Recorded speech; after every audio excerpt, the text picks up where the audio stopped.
Todos los asistentes a este curso. Mi nombre es Luis Carlos Estrada Rincón. Yo soy el encargado de los servidores y los servicios académicos de la Red de Investigación de Tecnología Avanzada RITA.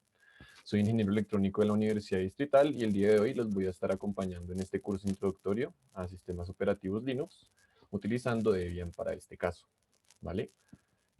Para esta parte inicial, les voy a pedir el encarecidísimo favor de que prestemos atención a la parte teórica, no nos centremos tanto en la parte de la interfaz. Más adelante, cuando pasemos a la parte un poco más práctica, si quisiera que, si tienen la posibilidad de tener otra pantalla aparte o de tener su virtualizador o su sistema operativo Linux, el que ustedes hayan escogido, a la mano, lo tengan presente para que podamos realizar tanto la visualización en mi pantalla como para que ustedes también vayan interactuando con su ordenador, ¿vale? Entonces, en ese orden de ideas, vamos a comenzar.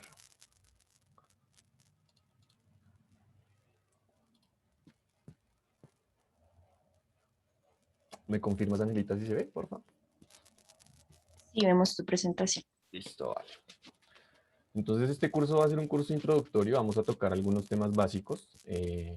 La sesión inicialmente estaba pensada para tener una parte práctica extensa, pero debido a la misma duración del curso, se pensó en una segunda sesión para dentro de 8 días, por lo cual aquí vamos a ver una parte como teórica y también un poco práctica, pero la fuerza va a estar orientada hacia la presentación de dentro de 8 días, que ya es netamente práctica, ¿vale? Teniendo eso presente, vamos a comenzar. Lo primero que vamos a ver es el contenido de este curso. Vamos a ver unos conceptos preliminares, algunas técnicas de lenguaje básico que tenemos que entender antes de poder ahondar en el tema del servicio como tal de Linux. Vamos a ver la historia del sistema operativo, algunas de sus características, cuáles son las distribuciones Linux que hay, algunas, no todas porque si no aquí nos da hasta las 2 de la mañana. Vamos a ver una parte de Linux Desktop, que es la parte pues, de escritorio con el entorno de interfaz de usuario. Vamos a ver una parte de Linux Server, que ya es netamente tocando los temas de la consola, orientadas a servicios web, algunas ventajas y desventajas de los sistemas operativos.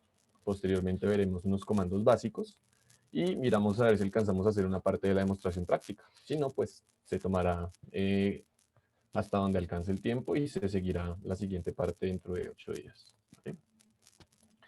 Bueno, entonces vamos a hablar de los conceptos preliminares. Vamos a tener el concepto de software, de hardware, el sistema operativo, de qué es un kernel, y vamos a hablar también de la parte de la interfaz de usuario. Entonces, teniendo eso en cuenta, vamos a empezar con qué es el software. Bueno, el software se define como el conjunto de todos los programas de cómputo, procedimientos, reglas, documentación, datos asociados, entre otras, que forman parte de las operaciones de un sistema de computación. De acuerdo pues, a esta definición, el concepto de software va más allá de los programas de computación que conocemos todos en sus distintos estados, ya sea en código fuente, a nivel de código binario, ejecutables. También hace parte de este problema o de este ámbito la documentación, los datos a procesar e incluso la información que los usuarios departan o decían utilizar a partir de este sistema, ¿no? De esta característica, esta entidad. Por lo tanto, digamos que la definición de software no la vamos a encasillar solamente en lo que es código y líneas de código y ejecutables y .exes, sino que vamos a decir que abarca todo lo intangible, todo lo que es no físico y está relacionado con el tema, ¿vale? Listo por ese lado del software. Vamos a ver una clasificación del software. El software se divide en tres partes principales. Tenemos la primera parte que es el software de aplicación. Este software es desarrollado para solucionar algún tipo de tarea específica orientada hacia un servicio. Entonces tenemos, por ejemplo, el software de Mozilla Firefox, que es un indexador de páginas web, como también lo es Google Chrome, como también lo es Internet Explorer. Tenemos también TeamViewer, que nos permite, por ejemplo, realizar conexiones remotas con otros servidores, otros servicios, otras máquinas. Tenemos la parte de los reproductores de música, tenemos la parte de lo que es los transmisores de streaming, entre otros servicios. Este software pues está encasillado directamente a la solución o a la prestación de un servicio y pues se encasilla básicamente en este esquema. Tenemos el software de programación, aquí es donde tenemos el software que hace software, como dicen. En este caso tenemos todo lo que son los compiladores, la parte, por ejemplo, del Visual Basic, del Visual Studio, de lo que es Ruby, HTML. entre otro tipo de software que pues se utiliza netamente para generar otro tipo de aplicaciones. Tenemos finalmente la parte del software de sistema, que se encarga netamente de administrar los recursos hardware a partir del kernel, ya vamos a ver esa parte. Y lo que me permite a mí es utilizar ese hardware para dar soporte a las aplicaciones, ya sea de software de programación o de software de aplicación que yo quiera desarrollar. Entonces, digamos que a la hora de mirar cuál es el software más importante, diríamos que es el software de sistema, porque a partir de este es que se generan los demás. Válido por ese lado. Vamos a hablar del licenciamiento del software. El licenciamiento del software se da en estas etapas. Hay más etapas de licenciamiento, evidentemente, pero estas son las principales. Aquí podemos ver el software propietario. En este caso, el software propietario hace referencia directamente a lo que es el software producido por una entidad privada que se encarga de mantener pues, en secreto su código base y simplemente nos presta a nosotros un servicio. Para acceder a ese software propietario, evidentemente hay que dar o entregar una remuneración económica y no tenemos acceso al código fuente. ¿Qué quiere decir eso? Que obtenemos el servicio, pero no tenemos la capacidad de modificar absolutamente nada de lo que nos brinda. En este caso tenemos un ejemplo más claro que el agua, que es Windows. Con Windows, evidentemente, creo que a muchos nos ha salido el avisito de que esta copia de Windows no es original o ese tipo de situaciones en las que se pone la pantalla negra, entre otras. Y ahí vamos a podernos dar cuenta que para acceder al servicio total vamos a necesitar pues de una carga económica asociada al servicio que nos están entregando. También tenemos el sistema de iOS, que pues el sí es un poco más robusto, es un sistema de Input and Output System, entonces digamos que su configuración es diferente, pero a su vez también es software propietario. La única forma de adquirirlo es comprando un computador de la marca y ese software ya va a venir licenciado, por lo cual pues pagamos por el equipo y por el software como tal, cosa que no pasa con Windows, ¿no? A donde podemos adquirir el software aparte y el sistema operativo aparte. Evidentemente también se puede instalar el sistema operativo nativo, pero en este momento no lo consideraría yo a nivel personal como algo bueno por hacer, dado que el sistema iOS es como muy celoso con su infraestructura y está desarrollado para que se ejecute bajo estas características de hardware, ¿no? Tenemos también el shareware, que pues hace parte también del software privado, del software propietario, pero en este caso nos va a entregar una parte del servicio gratis. Como quien dice, nos va a dar una prueba de versión de trial. No sé si ustedes han visto a veces que el software dice prueba gratis 30 días o prueba premium 30 días y después de ese momento nos quita como el servicio o el acceso a lo que tenemos si no pagamos. Entonces aquí podemos ver, por ejemplo, el CCleaner, que es bastante utilizado por toda la comunidad de informática pues, que hay. Y este servicio pues, es bastante bueno a nivel gratuito, pero a nivel premium es excelente, es muchísimo mejor. Evidentemente hay que pagar. Tenemos por otro lado también el freeware. En el freeware sí tenemos un software que es de uso público. En este caso no podemos modificarlo tampoco, pero sí lo podemos utilizar de manera gratuita en su total cabalidad. No hay ninguna restricción, no tenemos acceso premium, ni hay que ser, no sé, socio o generar algún tipo de cuenta o de vínculo con la empresa para poder utilizarlo, ¿vale? Tenemos, por ejemplo, el caso de Google Earth, que nos permite conectar con satélites de manera gratuita desde cualquier ordenador que tenga conexión a Internet. Entonces, por ese lado está el freeware. Tenemos también unas licencias de software corporativo, que a su vez también son pagas, pero se generan a nivel de producción en masa. ¿Qué quiere decir esto? Que el licenciamiento no se da solo para un equipo en específico, sino que se da o se entrega, digamos, a una dependencia, y a esa dependencia se le asignan una cantidad de licencias dadas que nos permiten acceder al servicio, ya sea premium o ya sea basic, a partir pues del pago que generemos nosotros. ¿Vale? Aquí tenemos un ejemplo bastante claro y es MATLAB. Las licencias de MATLAB, por ejemplo, que tiene la universidad en este momento son a nivel corporativo, al igual que las licencias de ArcGIS. ¿Listo por ese lado? Entonces, vamos a hablar también de lo que es el hardware. Por el lado del hardware tenemos que son conjuntos de componentes, ya sea materiales y físicos, se pueden ver y tocar, son tangibles en este caso, que componen la estructura informática de un sistema. En este caso, pues para hablar del hardware hay que retomarnos por allá al siglo pasado, en la época del 50 más o menos. Ahí fue cuando ya se empezó a generar la primera implementación electrónica a partir de tubos de vacío. Estos pues se utilizaban a partir de componentes electromecánicos, como eran los relés, y eso fue en la época más o menos del 50 que se empezó a utilizar este tipo de prototipos para desarrollar el hardware, ¿no? Ya después viene un sistema de segunda generación, que ya es la época del 60. Ya aquí la electrónica tiene un cambio significativo que es lo que nos permite hoy estar aquí conectados en este momento y es la invención del transistor. Entonces con el transistor ya se pudo acceder a mucho más desarrollo tecnológico, pues porque fue la llave a lo digital. Desde ahí ya empezamos a tomar la parte digital y a dejar un poco la analógica y se empezaron a implementar otros tipos de arquitectura parecidos a la anterior, pero pues con una implementación mucho más pequeña. Nos permitió poder reducir el recurso a nivel de tamaño y de costos y pues nos tiene hoy en día en este contexto como estamos. Va siguiendo la tercera generación. La tercera generación ya es la electrónica basada en circuitos integrados. Esta sí se da desde el 64-65 hasta el día de hoy. Gracias a esta, pues podemos tener ya lo que son las shields, los circuitos totalmente compactos. Esta generación nos permitió integrar cientos de transistores y otros componentes electrónicos de un circuito integrado impreso en una pastilla. Entonces ya teníamos comprimidos electrónicos, ya teníamos sistemas de control de energía a partir de transistores, cosa que antes no pasaba, sino que todo era pues como quien dice, con las cosas gigantes que no cabían en la casa y que resolvían un problema de una suma básica en 7 días. Entonces ya aquí ya pudimos empezar a avanzar, pudimos empezar a hacer las cosas mucho más compactas y más portables, y desde ahí pues hasta el día de hoy es cuando estamos en la actualidad, que ya vemos el software en un celular, tenemos todo lo que es un sistema de transmisión RF, un sistema de GPS, un sistema de comunicación, tenemos a su vez fotos, videos, entre otras cosas, ¿no?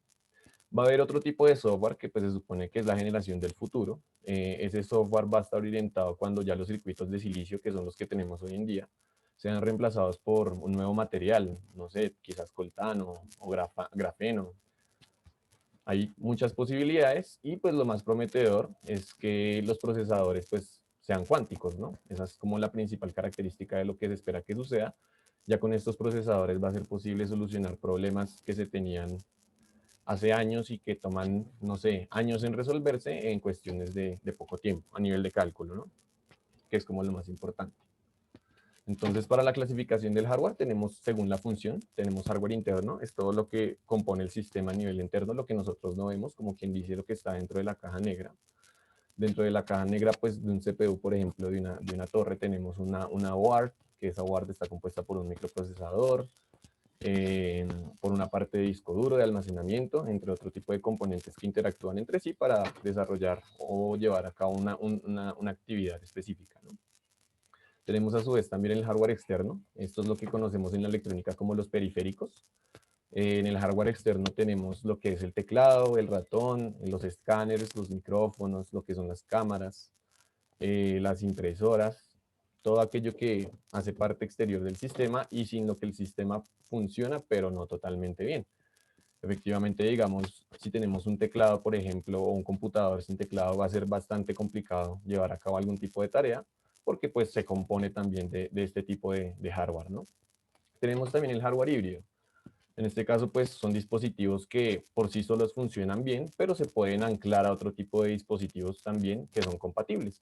Un ejemplo claro que encontré fue el de la tablet, que la tablet no tiene un teclado, o bueno, no un teclado así físico pues para tocarlo y para poder teclear, sino que lo hacemos a través de la interfaz que nos presta la pantalla de la misma tablet, ¿no? Entonces, a la hora de que nosotros queramos escribir un texto largo o queramos introducir algún tipo de carácter especial, pues va a ser mucho más fácil anclarlo a un teclado, que va a ser pues un dispositivo externo que va a funcionar en compañía de la tablet como tal.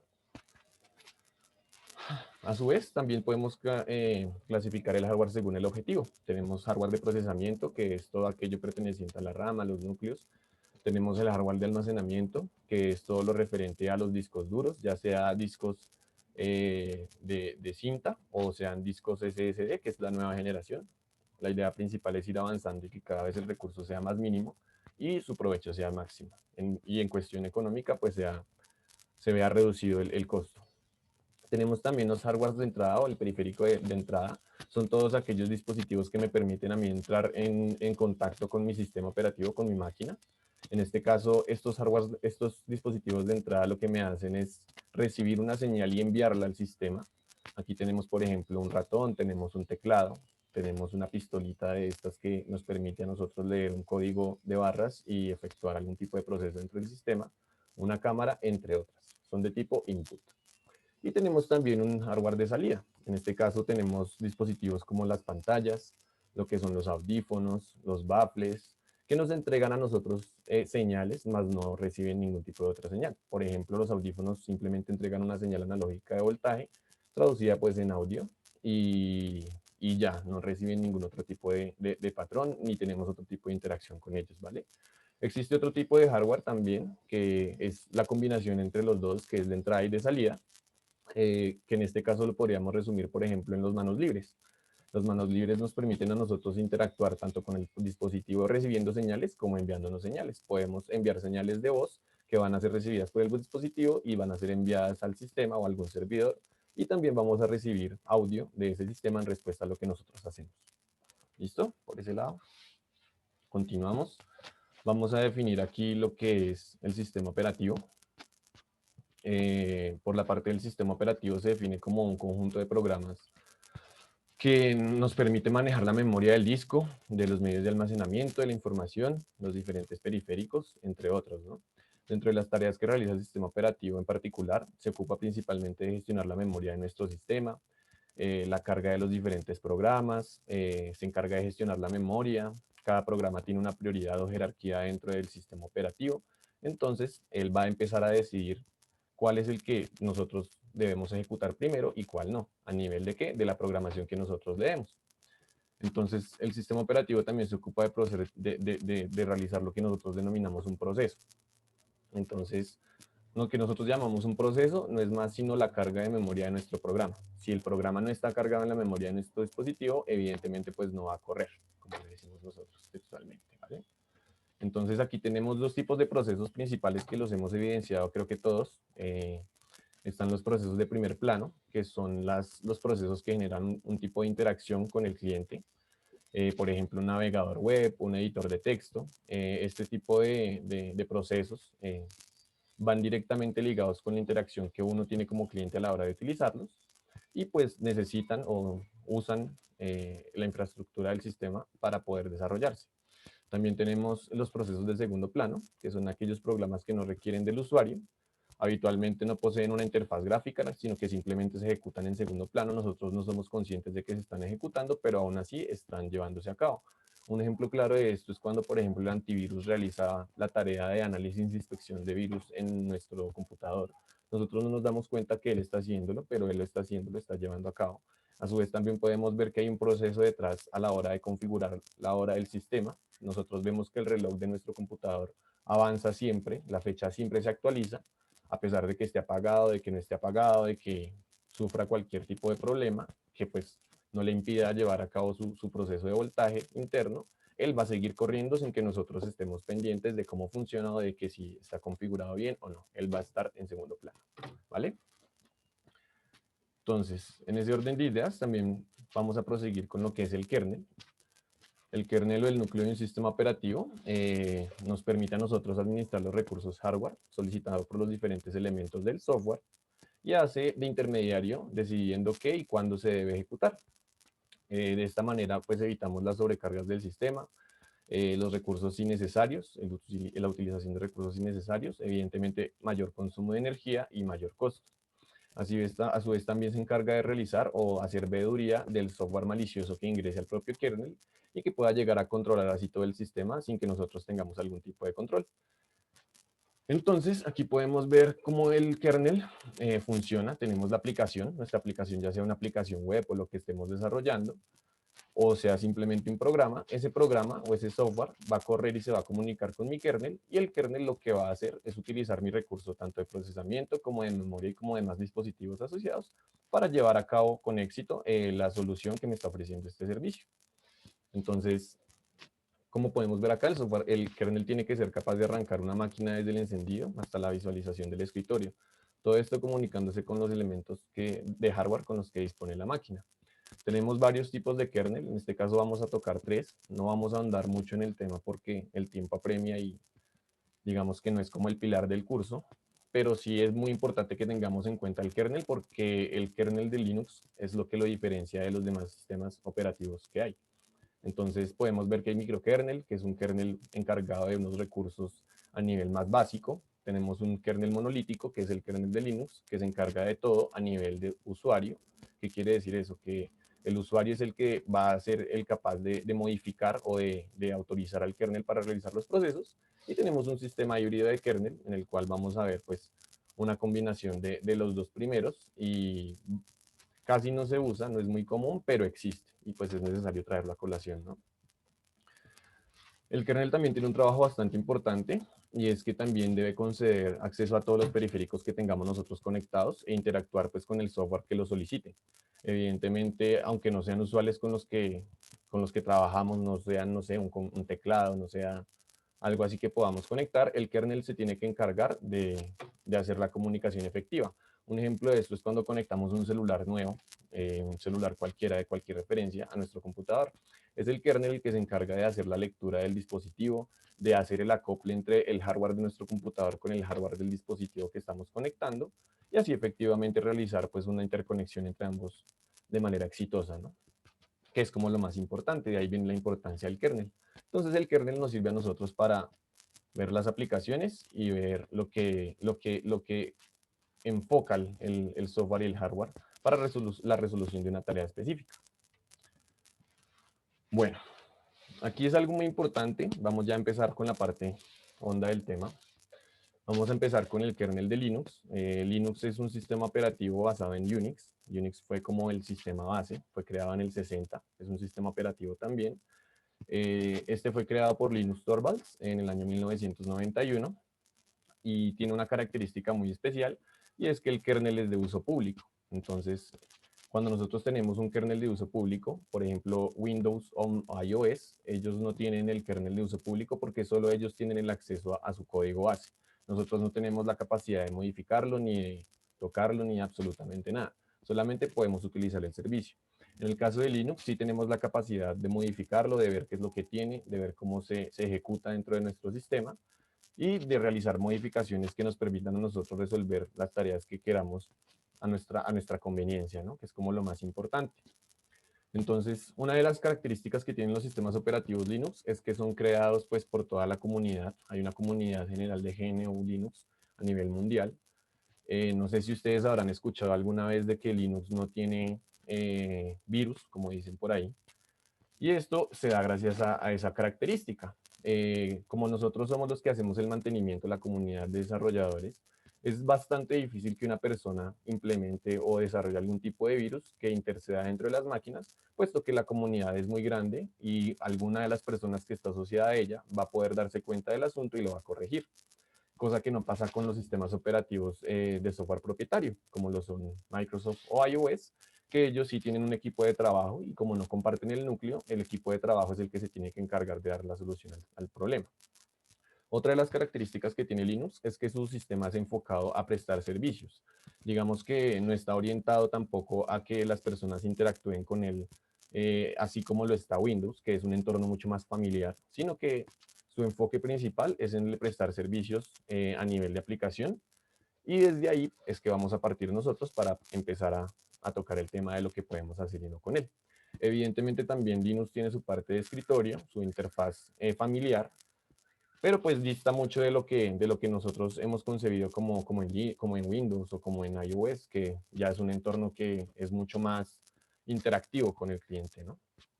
A su vez, eso no le resta mérito a Linux. Linux también es bastante interactivo, es muy fácil de usar en algunos casos.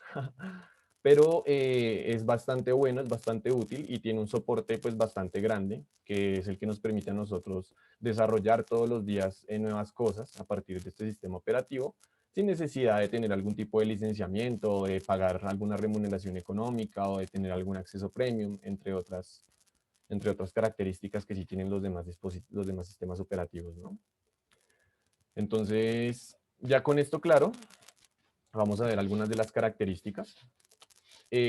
Para las personas que recibieron el archivo de configuración, el que yo envié ahorita antes de la capacitación, En este archivo, en la primera línea que hay de código ahí escrita, está el código de Linux del kernel, por si alguno quiere ir a consultarlo. Ahí están todos los formatos de descarga, por si lo quieren ver y lo quieren manejar, ¿vale? Es de uso libre, no tiene ningún tipo de licenciamiento ni ningún problema.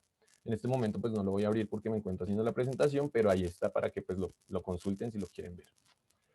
Bueno, una de las características es que es de uso gratuito, es un sistema operativo completamente gratuito, it's free, además que cuenta con múltiples distribuciones para que cada usuario escoja pues la que mejor se adapte a sus necesidades. Evidentemente Linux se enfoca en campos distintos de la programación, en el testing, en el desarrollo, también hay un sistema operativo para juegos, hay un sistema operativo netamente para redes de encriptación que se llama Tails, entre otros, entonces ya dependerá del programador y pues de su necesidad para llevar a cabo un proceso, la escogencia del sistema operativo.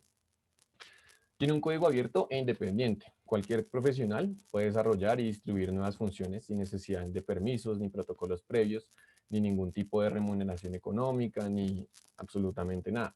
Esto agiliza pues, la aparición de mejoras y actualizaciones, porque evidentemente todos los días hay gente trabajando en el núcleo de Linux y fortaleciendo lo que son fallas en la vulnerabilidad, problemas de aplicación, problemas de ejecución, entre otro tipo de necesidades que se presentan, ¿no? Otra de las características que tenemos es que es muy estable. Este muy estable lo resumimos a la hora de que cuando prestamos un servicio web a nivel de aplicación, que es como el enfoque principal de Linux, es muy robusto y muy estable porque se mantiene muy firme. Digamos que los problemas convencionales que se dan en Windows Server a la hora de realizar algún tipo de aplicación web no se van a presentar en Linux porque Linux está muy enfocado en eso y se ha desarrollado todos los días para cumplir con ese fin. Entonces, a nivel de servidores, por ejemplo, es bastante útil porque yo necesito que mi máquina esté siempre encendida. Si mi servicio se cae, van a llegar mis clientes a decirme a mí qué pasó con la página web, qué pasó con la aplicación, qué pasó con esto. Y yo necesito que ese trabajo se mantenga constante en el tiempo. Entonces, en ese orden de ideas, es bastante útil a la hora pues, de desarrollar este tipo de entornos, que era lo que decíamos desde el comienzo, ¿no? También tiene una característica muy importante y es que es altamente seguro. Entonces, como lo mencionaba al principio, como es software libre, los delincuentes informáticos no tienen mucho interés en desarrollar virus para Linux y pues la misma arquitectura del sistema dificulta la aparición del malware y facilita pues la eliminación de cualquier amenaza debido a la cantidad de recurso humano y de recurso software que se tiene dentro del sistema operativo, ¿vale? Es bastante importante resaltar esto porque generalmente uno piensa que no hay virus, pero no lo sabe por qué o simplemente dice, no, pues es porque Linux si nadie lo usa, entonces los hackers dicen como no, yo no voy a utilizar, no voy a intentar hackear Linux porque pues no lo usa nadie importante y no. Es básicamente porque su sistema de seguridad es bastante robusto y porque Windows es bastante utilizado por la gente, entonces por la gente del común más que todo. Entonces, digamos que ahí sí se facilita mucho la información.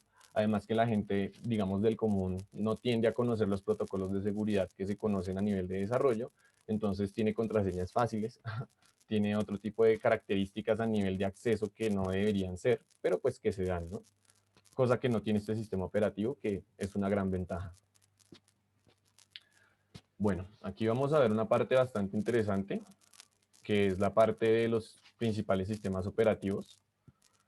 Esto lo vamos a hacer de una manera como rápida porque son varios, no están todos, aquí están los principales. Si estuvieran todos pues sería genial, pero nos demoraríamos una cantidad de tiempo indeterminada, entonces no es viable.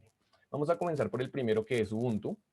Ubuntu es un entorno de escritorio, también tiene un entorno server, pero principalmente se utiliza para comenzar. Cuando nosotros vamos a comenzar en el mundo de Linux, que no sabemos nada, digamos que llegamos crudos como rookies, vamos a comenzar con Ubuntu.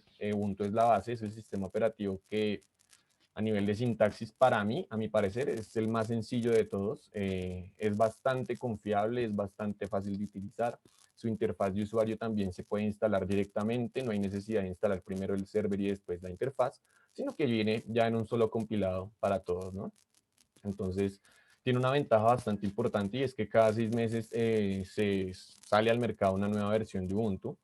Esta recibe soporte de un grupo llamado Canonical, que es el que se encarga de realizar las actualizaciones y parches. Y pues cada 2 años sale una nueva versión como tal del Long Time Service, que es un sistema de soporte que pues podemos empezar a ver cuando nosotros empezamos a manejar Ubuntu, a nivel de que es Ubuntu 20, Ubuntu 18, Ubuntu 16, Ubuntu 14 y Ubuntu 12, Ubuntu 10, etc, etc, etc.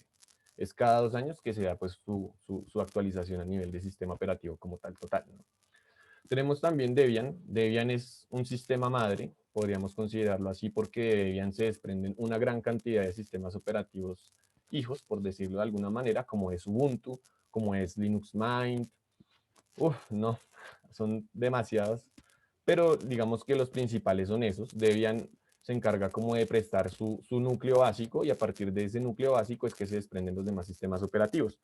A diferencia de Ubuntu, Debian es un poco más avanzado. Digamos que para interactuar con este sistema operativo hay que tener algún tipo de base, ya hay que saber ciertas cosas, por lo menos moverse entre carpetas, saber comandos, entender cómo funcionan los gestores de paquetes, entre otros ítems que son bastante favorables, ¿no?, a la hora de realizar cualquier implementación sobre este sistema operativo. Tenemos Fedora. También Fedora pues es una de las distribuciones más generales. En este caso el sistema de empaquetamiento cambia. Ya vamos a ver de qué se trata esto, pero la forma en la que él maneja los recursos es bastante diferente a cómo la manejan los demás. También a su vez se caracteriza por ser estable, por ser seguro y pues es mantenido por la empresa denominada Red Hat. Ya vamos a ver qué es eso, es la que está aquí al lado. Ellos se encargan de hacer todo el protocolo de seguridad y actualizaciones para Fedora y pues ya va dependiendo de nuestro gusto a nivel de desarrollo para pues escoger lo que nosotros queramos y veamos confiable, ¿no?, como sistema operativo. Tenemos Red Hat. Red Hat Linux es un entorno empresarial, no es para instalar en la casa o en el computador de hogar. Sí se puede hacer evidentemente, no hay ninguna limitación, pero está enfocado en servicios a nivel empresarial, ¿vale? Entonces, digamos que por ese lado es bastante fuerte porque tiene que ofrecer un sistema de seguridad bastante robusto para pues garantizarle a esos niveles tan grandes de acceso que va a estar segura su información. Entonces, esta es una característica de Red Hat bastante importante, no es bastante conocido, pero sí es muy útil. Y es el pilar de lo que es Fedora hoy en día porque de aquí se desprenden las actualizaciones. ¿Listo? A su vez también tenemos la parte de OpenSUSE. Es bastante complicado de definirlo porque también es otro sistema que maneja su propio sistema de paquetes. Este sistema de empaquetamiento se llama RPM y con este sistema lo que yo hago es utilizar mi hardware y mi software enfocado hacia una distribución distinta de los recursos para optimizar los procesos que yo quiera llevar a cabo. Entonces, en este caso tenemos OpenSUSE y tiene una gran facilidad para el público en general. La interfaz es muy interactiva, es bastante útil y evidentemente al tener un sistema de empaquetamiento propio, pues tiene una forma de realizar las instalaciones de las librerías y de los paquetes software diferente a las demás. Entonces, para desarrollar o para llevar a cabo trabajos sobre OpenSUSE, sobre Red Hat, sobre Fedora y los demás que vemos acá, hay que saber, no se puede ser un usuario nuevo y empezar a manejarlo porque se van a presentar inconvenientes.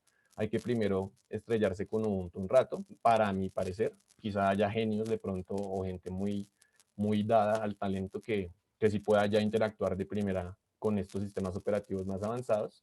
Pero pues yo recomiendo personalmente empezar con lo básico y después sí empezar ya a volar, ¿no?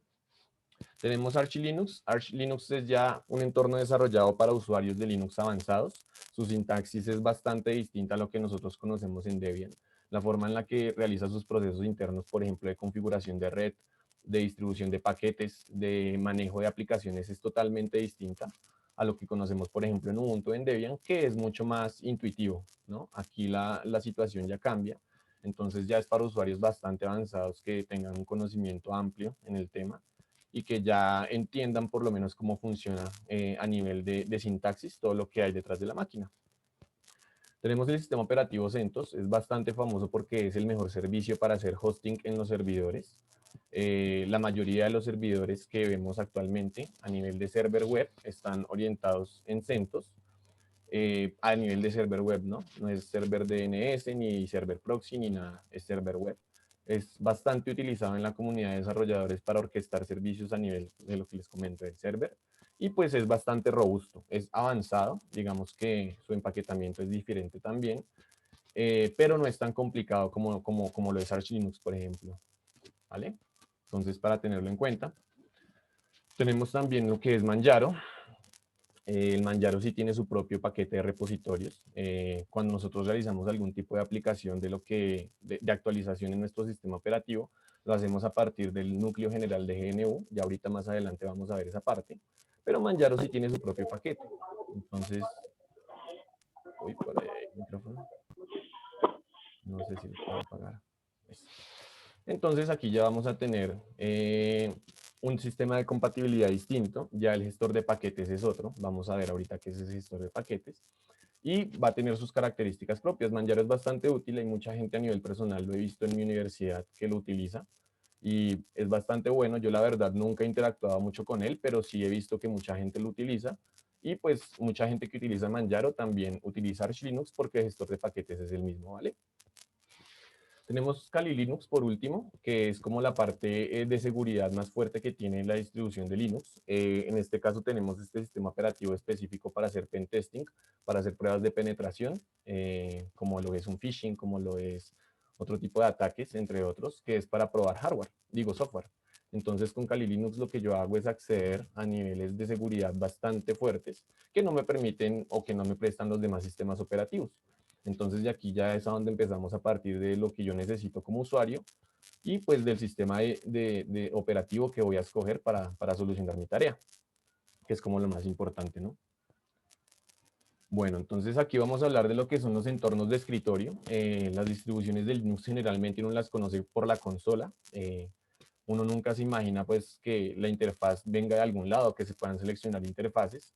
Sí hay interfaces distintas para una misma distribución de Linux. Por ejemplo, tenemos Cinnamon, que es de Linux Mint.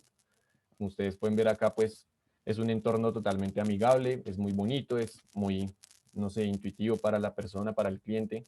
Tenemos también lo que es Gnome, que es el que vamos a trabajar en este caso, que también es un entorno bastante amigable, es bastante usado, por no decir que es el más usado que yo haya visto personalmente.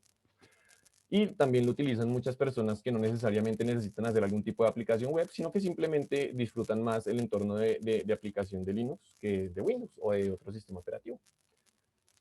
Tenemos a su vez el KDE, bastante famoso a nivel de aplicación, sobre todo en la vieja usanza, en la vieja escuela del desarrollo.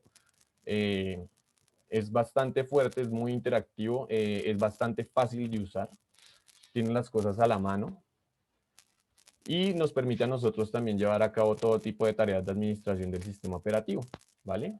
Tenemos la parte de Unity. La parte de Unity sí creo que la conocemos la mayoría de las personas que comenzamos en Ubuntu. Esta parte de Unity pues está basada en lo que ustedes ven acá en el entorno de escritorio básico. Este es el entorno de escritorio que viene cuando nosotros instalamos Ubuntu y es de Unity, ¿vale? Se pueden instalar estos gestores o estos software de escritorio o este entorno dentro de otras distribuciones de Linux. Claro que se pueden. Cada uno de estos pues tiene su forma de ser específica, pero es compatible con las distribuciones Linux. Ya va a depender de lo que nosotros queramos hacer, ¿no? O el entorno que nosotros queramos. Hay otros entornos también. Hay Meta, por ejemplo, está XCF4 también, que es el del ratoncito, pero pues en este momento no los traigo a colación porque pues estos son como los más conocidos, ¿no? Los más importantes pues a nivel de uso. Entonces a nivel de Linux Desktop tenemos eso. Por el lado de Linux Server tenemos lo que es una pantalla y una terminal básicamente. Los sistemas operativos Linux Server se basan principalmente en esto, dado que no tienen una interfaz gráfica, porque no hay necesidad, digamos que todo lo que es el sistema de aplicación web que yo voy a desarrollar a partir de Linux Server se puede realizar mediante procesos de consola. No hay necesidad de uno tener botones o objetos para yo interactuar con mi sistema, sino que todo lo puedo hacer desde acá. Evidentemente se puede utilizar como entorno de escritorio, se puede. Yo le puedo instalar a este entorno de server un entorno de escritorio, ya sea Gnome, ya sea XF4, el que me guste a mí. Y pues voy a correr totalmente con suerte porque va a funcionar perfecto, no va a tener ningún problema y va a estar bien. Entonces por ese lado es una gran ventaja porque nos permite a nosotros interactuar. Nosotros en Windows no tenemos ningún tipo de ventaja de ese estilo. Siempre nos prestan el mismo escritorio, solo le podemos cambiar el color a la barrita de abajo y al fondo de pantalla. Aquí sí podemos interactuar de la forma en la que nosotros más nos acomodemos a nuestro sistema operativo, ya sea con interfaz o sin interfaz, de todos modos va a funcionar. ¿Listo? Teniendo eso en cuenta, vamos a hablar de los gestores de paquetes. Nosotros cuando estamos en Windows y queremos instalar un programa, lo único que hacemos es darle instalar programa, permitir que el software haga cambios en el equipo, creo que es lo que dice, y le damos a aceptar, aceptar todo, aceptar y enter, ¿vale? En este caso en Linux no pasa eso. En Linux tenemos la parte de gestores de paquetes y cada uno tiene sus características. Cuando hablamos de gestores de paquetes, estamos hablando directamente de la forma en la que el sistema operativo accede a las aplicaciones, ya sea que yo quiero instalar Google, ya sea que yo quiero instalar Chrome, lo que es aplicaciones web se instalan a partir de estos gestores de paquetes. Aquí tenemos dos básicos, que son apt o aptitude, que viene de ahí, y tenemos dpkg. Estos dos son del núcleo de Debian, de la parte del kernel de Debian. La diferencia principal entre ambos es que cuando yo hago el gestor de paquetes apt, lo que hago es ir a un repositorio oficial de Linux y descargar desde allí toda la información que yo necesito, todas las aplicaciones, todo lo que estoy buscando, ¿vale? Para ese caso. En cambio, con el dpkg no necesariamente tenemos que ir al repositorio a descargar la aplicación desde allá, desde el servicio remoto, sino que si yo tengo la aplicación en formato .dev, utilizo la herramienta dpkg o el gestor de paquetes de dpkg para poder instalarla en mi sistema operativo. Entonces ahí podemos ver la diferencia entre ambas y la forma en la que ambas interactúan dentro de un mismo sistema. Como es un gestor de paquetes asociado a Debian, lo que es Ubuntu también tiene el mismo. Entonces, la mayoría de las instalaciones de las personas que estamos acá y nos hemos relacionado con Linux, vamos a saber que con apt pues, se instalan la gran mayoría de cosas, ¿no? También tenemos Yum. Yum es algo ya más avanzado, es un gestor de paquetes más avanzado, también viene de un repositorio web. Y este sí ya es para sistemas operativos un poquito más robustos, más intermedios, que me parece que es una buena definición, que ya pues funcionan diferentes, su sintaxis es otra y su gestor de paquetes evidentemente es distinto. Ya no va a ir al mismo lugar a descargar las aplicaciones que iba aquí con el apt o con el dpkg, sino que ya tiene su propio fichero y es allí donde él va y recupera su información, ¿vale? Lo que sigue es Pacman. El Pacman ya es algo más avanzado, ya es más fuerte, es para usuarios de Linux avanzados. Es también un gestor de paquetes, con ello instalo todas las aplicaciones que tienen que ver con Arch Linux y con Manjaro, ¿vale? Tenemos otro, y hay otros más, pero no los citamos en este caso porque no son tan conocidos, digamos que ya son para aplicaciones pues específicas que requieran algún tipo de énfasis en desarrollo. Entropy también es otro que es de Sabayon, otra distribución de Linux. En este caso, digamos que no es muy conocida, pero vale la pena llamarla a colación porque no solamente están las que nosotros conocemos generalmente, sino que hay varias más que están detrás de esto y van a depender de acuerdo a lo que yo necesite o al servicio que me ofrezca mi sistema operativo, que es como lo más importante. Listo. A su vez, nosotros tenemos en nuestro sistema operativo Linux lo que son los editores de texto. Entonces, cuando nosotros estamos en Windows, por ejemplo, nosotros simplemente abrimos el archivo con la aplicación que el archivo tenga como extensión y nos encargamos de hacer todos los cambios de lo que necesitemos hacer de ahí. En Linux no, en Linux todo se maneja a partir de ficheros y de archivos de configuración, ¿vale? Cuando nosotros tenemos la interfaz gráfica de Windows, nosotros estamos viendo siempre que podemos seleccionar con un botoncito lo que nosotros queremos, movemos, flechita de aquí para allá, yo quiero copiar, entonces le doy aquí el botoncito y copio y pego. En este caso no es tan así, en este caso es más mecánico el asunto porque yo tengo que darle las indicaciones al sistema operativo de qué es lo que quiero hacer. Entonces aquí vamos a tener editores de texto, que son, hagamos de cuenta, lo que llamaríamos en Windows como un bloc de notas. En ese bloc de notas lo que yo voy a hacer es poder modificar el archivo que yo estoy trabajando a partir pues de lo que me ofrece o me brinda el sistema operativo. Vamos a empezar por jerarquía, digamos que primero está Nano, es con el que todos comenzamos, por lo menos yo, y lo que he visto, es como el más sencillo, dado que pues tiene aquí los comandos abajo, me permite a mí interactuar con mi archivo de texto, con lo que sea que yo estoy modificando de una manera muy intuitiva, porque pues aquí está abajo la descripción, no necesito de ningún comando, de ningún otro tipo de esquema para poder llevar a cabo mi modificación o mi lectura, y simplemente pues funciona con las teclas comunes y corrientes. Aquí podemos ver la nomenclatura y no es más, ¿vale? Es el más básico de todos. No es tan general, es un poco más específico, por lo que pues es para comenzar, ¿vale? Aquí podemos ver el otro que es Vim. Este ya es un poquito más robusto. Las personas que utilizan Vim ya es porque han desarrollado o han tenido experiencia con Linux de tiempito. No es, o sea, es fácil, no es difícil, pero digamos que ya es para personas que han tenido contacto, que no están comenzando en el tema. Y tenemos finalmente Vi, que es el editor de texto más general y más fuerte que hay. Entonces, este, al ser así, al tener estas características, ya no funciona aquí con la interfaz de que yo le doy cargar archivo, o le doy guardar archivo, o le doy eliminar o elimino la sentencia con la barrita de espacio, sino que tengo que utilizar comandos específicos para poder guardar, para poder interactuar con mi dispositivo, con mi archivo de texto, para poder salir, para decirle que yo quiero modificarlo, que yo quiero editarlo, entre otros, ¿vale? Este sí ya es más avanzado, ya es para usuarios avanzados de Linux. Lo recomiendo bastante. Yo no lo uso personalmente. Me parece que pues las tareas que yo realizo no necesitan de esa capacidad, pero sí he visto mucha gente que lo usa y lo usa bastante bien. Entonces ya dependerá de lo que uno quiera, con el que se quiera casar, como dicen. Y pues ya vamos a ver de qué se trata más adelante cuando empecemos a hacer la parte de modificación de archivos. ¿Listo? Bueno, vamos aquí. Tenemos la parte de ventajas y desventajas. Disculpenme un segundo, voy a tomar agua. Listo. Entonces, bueno, una de las ventajas es que tenemos uso gratuito. Nuestra ventaja principal es que no tenemos que pagar por soporte, por actualizaciones, por parches, por nuevas versiones del sistema operativo.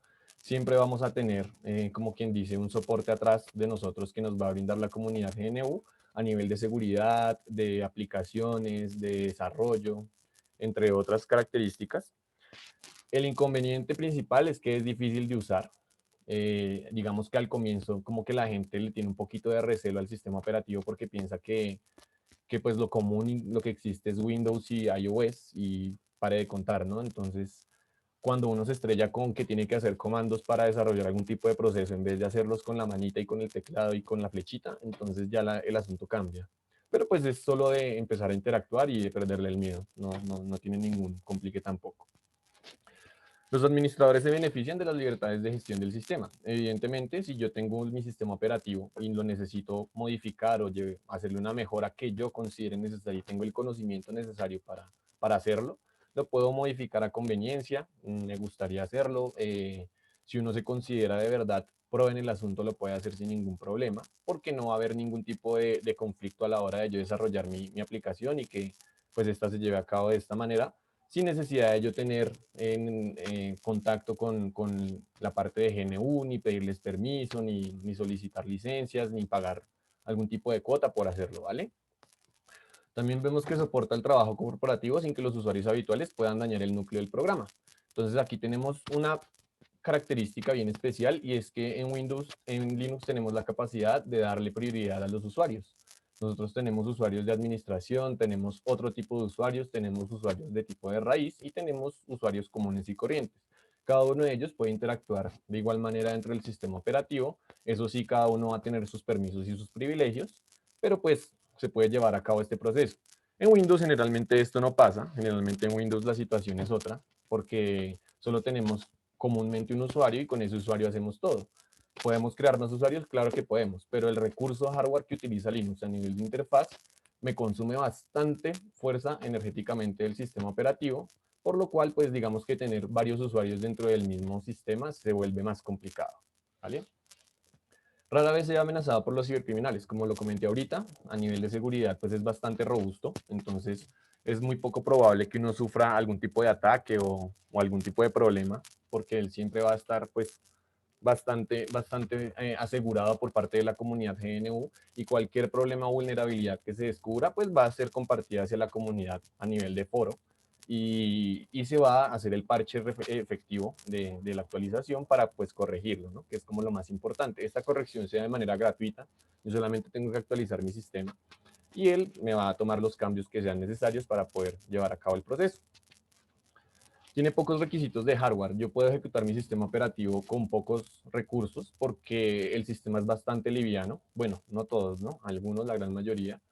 Entonces, digamos que el uso del hardware tampoco es que sea excesivo, a diferencia de los otros sistemas operativos que al considerar la prioridad en la interfaz del usuario, es decir, en el entorno de escritorio, empiezan a discriminar el recurso del hardware sin necesidad tampoco de llevarlo hasta esos extremos, ¿no? Porque generalmente las personas usan el sistema operativo de Windows y el Internet y todo aquello, pero utilizan es más los periféricos, el módulo de Internet para conectarse al Wi-Fi, el teclado y el ratón y para de contar, y su interfaz. Aquí nosotros ni siquiera vamos a tener necesidad de utilizar un teclado, digo un ratón, sino que simplemente vamos a tener un teclado y no vamos a tener un entorno de escritorio, ¿no? Entonces va a ser mucho más sencillo y mucho más simple para el programa llevar a cabo tareas porque no va a estar concentrado en otras actividades, sino en las que nosotros deseemos que él haga. Entonces, bastante favorable ahí. Tiene una función remota integrada para el control a distancia. Nosotros en Linux tenemos una capacidad de entunelamiento. Vamos a hablar del protocolo SSH. Por ese protocolo nosotros podemos acceder vía remota a nuestras máquinas y esta comunicación se da de manera segura. Entonces, no hay necesidad de instalar ninguna aplicación para poder realizar el proceso, sino que todo funciona a nivel lógico y simple, ¿vale? Esa es una característica bastante fuerte de los sistemas de Linux, porque con Windows hacer el proceso es bastante complicado. Por algo se creó una aplicación que se llama TeamViewer para poder llevar a cabo este proceso de manejo remoto de una manera más interactiva, dado que desarrollar algo así dentro de Windows es bastante complicado, ¿no? Bastante difícil. Inconvenientes, el inglés es uno de los principales problemas. No es un problema tampoco, me parece a mí, porque el lenguaje es muy intuitivo y no es tampoco mucho lo que uno tenga que aprenderse. Ya después de que uno tenga las bases, creo que el resto se puede manejar. Pero los comandos, la gran mayoría, vienen de una sintaxis descrita en inglés, ¿no? Entonces, digamos que a partir de eso, las personas que se consideren buenas en el idioma pueden empezar como a tener una respuesta más intuitiva a la hora de relacionarse con la interfaz que las personas que no la tengan, ¿no? Pero pues no se me hace que sea un problema, pues, así que no, ya no lo quiero usar porque es en inglés. No, no, para nada. Otro inconveniente es que otros programas terceros solo pueden ser instalados por un administrador. En este caso, yo no voy a poder tener la capacidad de que estoy en Windows y le digo, sí, permitir que hagas cambios en el equipo y ya. No. Aquí sí voy a tener que tener credenciales de acceso, voy a tener que tener privilegios de superusuario para poder realizar cualquier tipo de cambio, porque si no, él no me va a dejar, por más usuario que yo tenga, por más cosa que lleve ahí, por más tiempo que lleve yo utilizando el servidor, lo que sea, no, voy a tener que tener los accesos o si no, no voy a poder hacer nada. Entonces, digamos que no es un inconveniente a nivel de seguridad, porque a nosotros como desarrolladores nos conviene, pero sí, si lo vamos a utilizar una interfaz como más familiar, vamos a tener mayores inconvenientes ahí si no conocemos el lenguaje. También tenemos que la portabilidad de las distribuciones de Linux no es prioritaria para muchos desarrolladores de software y hardware, puesto que el negocio principal está desenfocado en el software propietario, en el software privado. Entonces, digamos que la portabilidad de las distribuciones no se da así con un enfoque, pues, de buscarle todo el provecho al asunto, a nivel de que la mayoría de las personas no lo utilizan, solamente pues es muy poca la cantidad de comunidad que está asociada con el tema. Entonces, digamos que la portabilidad no se da de una manera pues tan fuerte como si sean los demás sistemas operativos. Evidentemente la existe, ¿no? Tampoco podemos decir que no. En ocasiones las actualizaciones son muy complejas, sí. En ocasiones las actualizaciones llevan tiempo, hacen procesos que no sabemos qué está pasando, pero sí podemos decidir cuáles instalar. Esa es una ventaja bastante fuerte que tenemos. Y es que, digamos, cuando nosotros estamos actualizando nuestro sistema en Windows, simplemente él nos dice que va a apagarse y creo que es así, que se va a apagar y va a actualizarse. Entonces, que después de que se actualice, él se apaga solo y listo, y no pasa nada. Entonces, no, en este caso yo sí puedo decidir qué es lo que yo quiero. Una analogía que encontré bastante clara es, por ejemplo, un carro. Un carro automático pues va solo, yo no sé qué está pasando detrás, simplemente le doy drive y él funciona. Mientras que con un carro mecánico yo soy el que decide en qué momento meto el cambio, yo soy el que decido a qué revolución pasar el siguiente punto de la caja. Y eso es algo bastante curioso y bastante útil dentro del sistema operativo porque me permite actualizar mi sistema sin necesidad de yo estar decidiendo ni saber qué es lo que pasa, sino que puedo mirar qué es lo que sucede y a partir de eso decir como, bueno, quiero instalar esto, quiero instalar lo otro, no quiero que se instale aquello, no me parece necesario que se actualice esto, y eso es una buena ventaja a partir de aquello, ¿no? No todas las versiones cuentan con asistencia a largo plazo. Sí, el Long Time Service no es para todas. La mayoría de las distribuciones que tienen LTS son las que salen cada 2 años. De resto es difícil. No se da, pero sí existe, digamos que el apoyo de la comunidad, de GNU para poder desarrollar todo, pues, o solucionar los problemas que sucumban a la hora de yo realizar algún tipo de actualización o de parche dentro de mi versión, ¿no? Que es como lo más importante. Digamos que no tenemos el soporte del LTS, pero sí tenemos como la forma de respaldar ese soporte con todo lo que nos ofrece la comunidad a nivel de conocimiento, que es bastante importante. Y por último, algunos programas profesionales no funcionan con Linux. Hay varios programas que están solamente para Microsoft o para iOS y que no tienen soporte bajo Linux. Ahí es donde se empiezan a generar los problemas de compatibilidad. Entonces, ahí es a donde sufrimos lamentablemente los que usamos algún tipo de software que funciona solamente a nivel profesional porque lo necesitamos, pero no está en el sistema operativo que nosotros queremos. Entonces, la idea principal es empezar a estimular el uso del sistema operativo para que esas personas que tienen software propietario se hagan aparte y digan como, ok, la gente está empezando a utilizarlo, vamos a empezar a desarrollar para ese tipo de sistemas. Eso generalmente no pasa porque pues el dinero manda y es bastante complicado que esas personas decidan, como quien dice, abrir su código a los espacios abiertos, además de que la mayoría, por no decir que todas las aplicaciones de software libre son las que son compatibles con Linux y pues no es conveniente para una empresa privada empezar a dar soporte a nivel profesional de su software a un software libre que no le va a generar ningún ingreso, ¿no? Complicado. Listo. Entonces aquí ya vamos a pasar a una parte más interactiva, que es la parte de los comandos básicos. Como ustedes pueden ver, yo en este momento estoy manejando un sistema operativo Ubuntu, es la versión Ubuntu 20. Vamos a ir acá, voy a dejar de compartirles pantalla un segundito nomás. Y vamos a ver lo que es el Gnome, ¿vale? Entonces,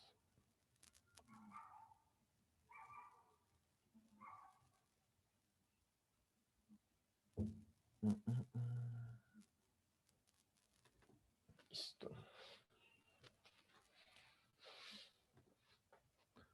Ven a ver, comparto acá. Ah, no, no es acá. Bueno, entonces aquí sí creo que ya vamos a poder empezar a mirar qué es lo que hay. Acá. No sé si se alcance a ver ahí la interfaz. ¿Se ve? ¿Me puedes confirmar, Angelita, o alguien? ¿Se ve? Sí, estamos viendo. Listo, vale. Entonces aquí ya podemos ver la interfaz principal de lo que es Gnome.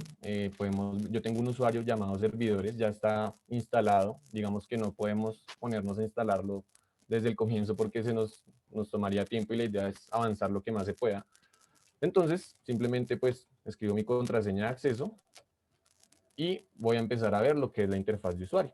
Ustedes aquí se dan cuenta que es una interfaz bastante básica, no tiene todas las aplicaciones desplegadas en el escritorio como si las tienen los demás sistemas operativos.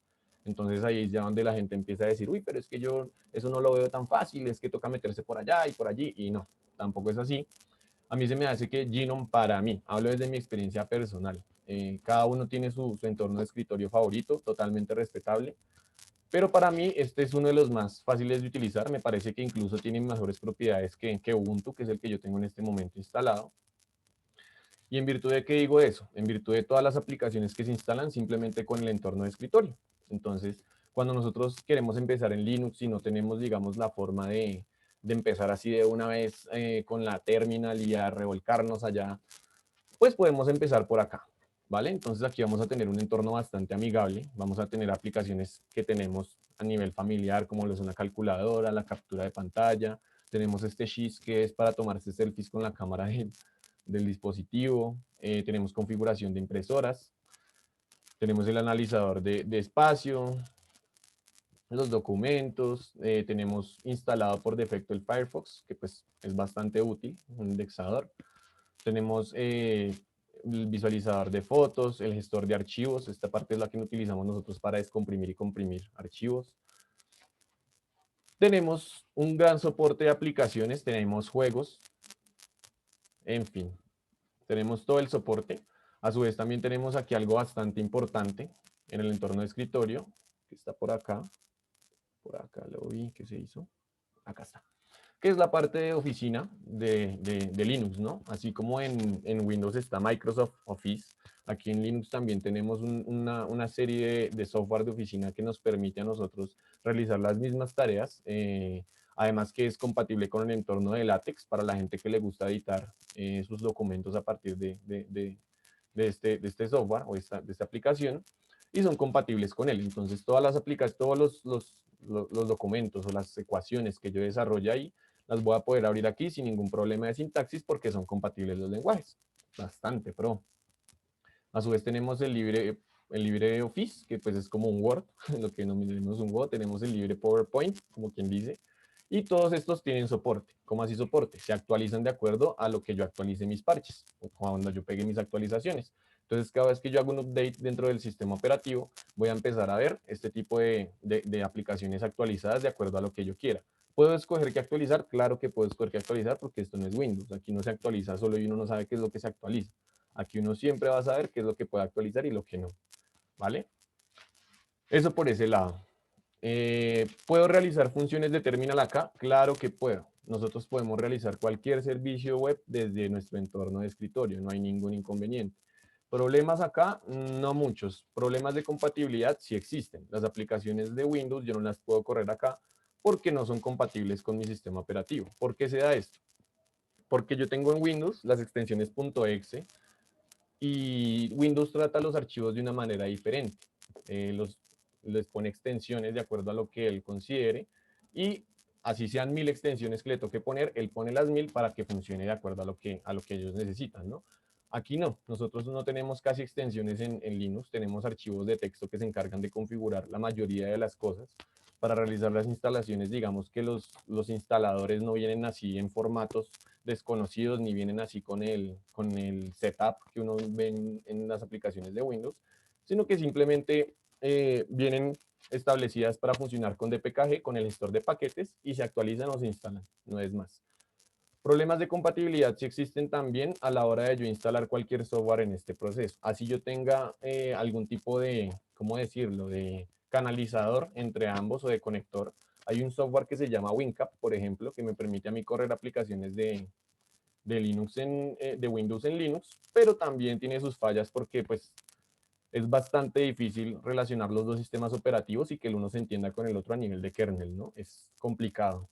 Entonces, digamos que eso está en desarrollo, no ha habido mucho avance. Yo todavía he visto por ahí mucha gente en la universidad que trabaja con el WinCap y no, no es recomendable, la verdad. Es mejor buscar una alternativa a ese tipo de software para pues nosotros realizar nuestro proceso, ¿no? Es decir, buscar en Linux algo que pueda realizar las mismas funciones que se realiza el software en Windows. Es como lo más fácil. Entonces, por este lado tenemos este entorno de escritorio, es bastante útil. También tenemos nuestra terminal. Podemos realizar todos los procesos que nosotros queramos acá, ¿vale? En este caso nosotros vamos a tener aquí en las actividades un gestor de paquetes o de archivos, que lo vamos a tener acá. Entonces aquí yo puedo ver todo. Entonces, ahorita estaba haciendo un par de pruebas con unos compañeros y vamos a verlas. ¿Por qué yo recomiendo que empecemos con el entorno de escritorio? Porque es mucho más visible todo. Por ejemplo, yo estoy aquí en este momento en mi carpeta personal, ¿vale? Yo voy a crear un archivo, más adelante vamos a ver de qué se tratan esos comandos que voy a meter. Y cualquier comando que yo meta acá lo voy a ver reflejado en la terminal de mi sistema, ¿vale? Entonces, eso es algo que me parece asombroso a la hora de uno realizar algún proceso acá, porque me permite verificar que todo esté bien, que todo esté pasando como yo quiero que pase. Si yo le doy en este momento ver los archivos que tenemos acá, estoy mirando lo que hay en esta carpeta desde mi terminal, ¿vale? Podemos ver que está la parte de descargas, está la parte de documentos, de música. Entonces, esa interacción a mí me permite poder evidenciar que lo que yo estoy haciendo está bien. En la terminal también lo voy a poder hacer, pero después de un tiempo, cuando ya empiece a saber cómo es que se reflejan los cambios allí, ¿vale? Por eso es que me parece a mí que es el punto perfecto para comenzar. Listo. Entonces, con esto claro, vamos a pasar ahora a la parte del server, que ya es un poco más avanzadita. Voy a cerrar esto acá. Y voy a dejar de compartir un minuto. Y la abro.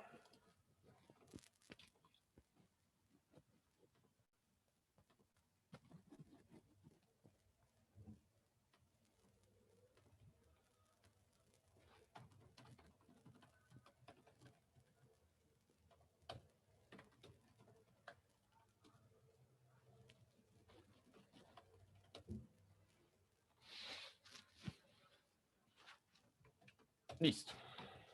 Acá, compartir. Segundo. Listo, ¿se puede ver? Angelita, se ve aquí que dice... Servidores @ Debian-C. Perfecto. Listo, entonces aquí ya tenemos nuestra parte de escritorio. Tenemos nuestras distribuciones básicas. Algo que se me olvidó mencionar ahorita en la parte anterior es la parte donde se encuentra nuestro sistema raíz. Nosotros en Windows tenemos una característica principal y es que todo se encuentra en C2 puntos, Windows, archivos de programa, etc. Si nosotros por pura casualidad o por puro error eliminamos algún archivo de esa carpeta, nuestro sistema operativo va a colapsar de una vez. En este caso no. En este caso con Linux tenemos una ventaja bastante grande y es que los archivos están distribuidos dentro del sistema, no están todos encasillados en una sola carpeta. Si por error yo llego a eliminar un archivo de esos, es mucho más salvable recuperar la información desde acá que recuperarla en Windows, ¿vale? Eso es un pro bastante fuerte que tiene el sistema operativo. Denme un segundito que sí me parece necesario que miremos eso, porque sí es importante que lo veamos. Entonces,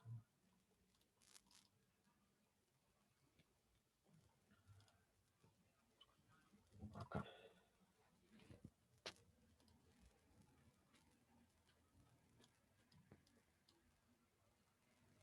Y... listo. Entonces, aquí nosotros tenemos nuestra carpeta personal. Esta es nuestra carpeta, nuestro entorno personal. Cuando nosotros le damos en equipo, podemos ver toda la distribución de los archivos de configuración y de base que tiene el sistema operativo. Aquí podemos ver la carpeta root, que es bastante importante, ya vamos a ver por qué. Podemos ver las carpetas de las dependencias del sistema operativo, la carpeta de archivos temporales, la carpeta de usuarios, la carpeta del bar, a donde se alojan los logs, ya vamos a ver qué es eso. Tenemos la carpeta que se encarga de hacer el booteo del inicio del sistema operativo. Tenemos las librerías, tenemos la carpeta de las opciones, de option, tenemos la carpeta de los process, de los media, el recurso media, y tenemos la carpeta del home. En la carpeta del home nosotros encontramos lo que es nuestra carpeta principal de mi usuario, ¿vale? Cada vez que yo creo un usuario o asigne un usuario, aquí va a aparecer una carpeta. Esa carpeta pues va a ser efectivamente el usuario que yo creé. En este caso yo creé mi usuario que se llama servidores. Y aquí pues yo puedo ver todo lo que tiene el usuario, ¿vale? Entonces esa es la distribución que se da. No es una distribución que yo diga, ay no, es que tengo todo guardado en un solo archivo y si elimino uno se va todo. No, en este caso no. Esa es una muy buena ventaja que tiene el sistema operativo a la hora pues de realizar cualquier proceso que implique o que corra uno el riesgo de eliminar algo sin querer, ¿no? Entonces eso me parecía importante que lo supieran porque la distribución es bastante diferente a lo que nosotros conocemos. No es convencional porque como les digo todo funciona por archivos y aquí nos damos cuenta podemos abrir todo lo que queramos, podemos manejar todo lo que queramos, pero aquí vamos a tener una característica principal y es que si ustedes se dan cuenta, la carpeta root tiene una X. Es la única que tiene una X en lo que ustedes ven en el entorno, porque pues tiene privilegios de superusuario, ya vamos a ver qué es eso. Y yo, como usuario de servidores, no puedo tocar esa carpeta, ¿vale? O sea, de tocarla la puedo abrir, etc., pero no la puedo modificar. Es más, miren, ni siquiera la puedo abrir en este momento porque no me deja. ¿Por qué? Porque no tengo los privilegios de superusuario para poder hacerlo, ¿vale? Ya vamos a ver qué es eso. Entonces el sistema de archivos funciona diferente acá, todo funciona bastante distinto, pero pues es muy significativo que empecemos a entender todos la magnitud de las cosas y el porqué de las cosas, antes de como decir o de juzgar y decir como, uy, es que es difícil, uy, es que no es tan intuitivo, porque sí es fácil después de que uno adquiere el concepto, ¿vale? Para que lo tengamos en cuenta. Listo. Ahora sí vamos a ir acá a nuestra carpeta de servidores, vamos a abrir nuestro archivito. Entonces vamos a comenzar con lo que son los comandos básicos. Aquí yo les hice como una lista de lo primero que hay que hacer. Entonces nosotros tenemos una base y esa base es nuestro directorio raíz. Nuestro directorio raíz, lo que llamamos aquí el disco local C en Windows, aquí lo vamos a llamar con el slash, ¿listo? Todo lo que sea slash de ahí para allá viene del directorio raíz. ¿Puedo acceder al directorio raíz? Claro que sí. ¿Cómo accedo al directorio raíz? Con cd slash, y aquí puedo ver todo lo que tiene mi directorio raíz, que eran todos esos dispositivos o esas carpetas que habíamos visto ahorita, que estaban en el entorno de escritorio, ¿no? Son estas mismas, efectivamente. Aquí están, todo lo que venga del lector, todo lo que viene del sistema operativo Linux se desentiende de ahí. ¿Listo? Por ese lado, vamos a dejarlo claro hasta ahí. Lo primero que vamos a hacer nosotros es a entender lo que son los usuarios. Yo aquí tengo usuarios que pertenecen a un grupo. Entonces hay usuarios que tienen privilegios para hacer escritura dentro de todo el sistema operativo y hay usuarios que no. ¿Cómo yo los identifico? Por este simbolito que está acá. Los usuarios que no tienen privilegios van a tener el signo pesos asociado a su término. En este caso yo soy servidores, no tengo privilegios de superusuario, entonces tengo el signo pesos asociado. ¿Listo? ¿Cómo me meto o cómo ingreso yo al usuario que sí tiene permisos? Este usuario se llama root, root significa raíz en inglés, y entonces él sí tiene acceso a mi fichero raíz y puede modificar absolutamente todo. Hay dos formas de acceder a él. La primera es con su root. Cada vez que yo instalo mi sistema operativo, él me va a pedir la contraseña de mi root o la contraseña de mi superusuario, ¿vale? Entonces, si lo pueden hacer ahí en su sistema operativo, si lo están haciendo conmigo, es bien importante que se sepan esa contraseña y que nunca la pierdan porque es la base de todo, ¿vale? Cuando yo accedo con su root, lo que le estoy diciendo es switch user o super user root, ¿vale? Entonces aquí estoy cambiando al super, estoy haciendo un switch al usuario root. Él me va a decir, listo, ¿quieres cambiar de servidores a root? Entonces dame la contraseña del root y yo te dejo entrar. En este caso, pues voy a digitar mi contraseña y automáticamente podemos ver que ya no me sale el signo pesos, sino que me sale el signo de numeral, ¿vale? Eso a mí ya me da permisos o me da, garantiza acceso a tener privilegios dentro de mi sistema. ¿Cómo puedo saber eso? Porque ya puedo acceder a la carpeta root sin ningún problema y puedo ver qué es lo que tiene. En este caso, pues la carpeta no tiene nada, está vacía, ¿vale? Pero ya tengo acceso. Eso es lo más importante que ya podemos notar.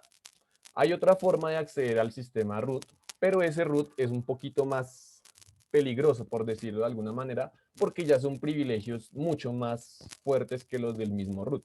¿Cómo accedo a eso? Con su-. A su vez, él me va a pedir la contraseña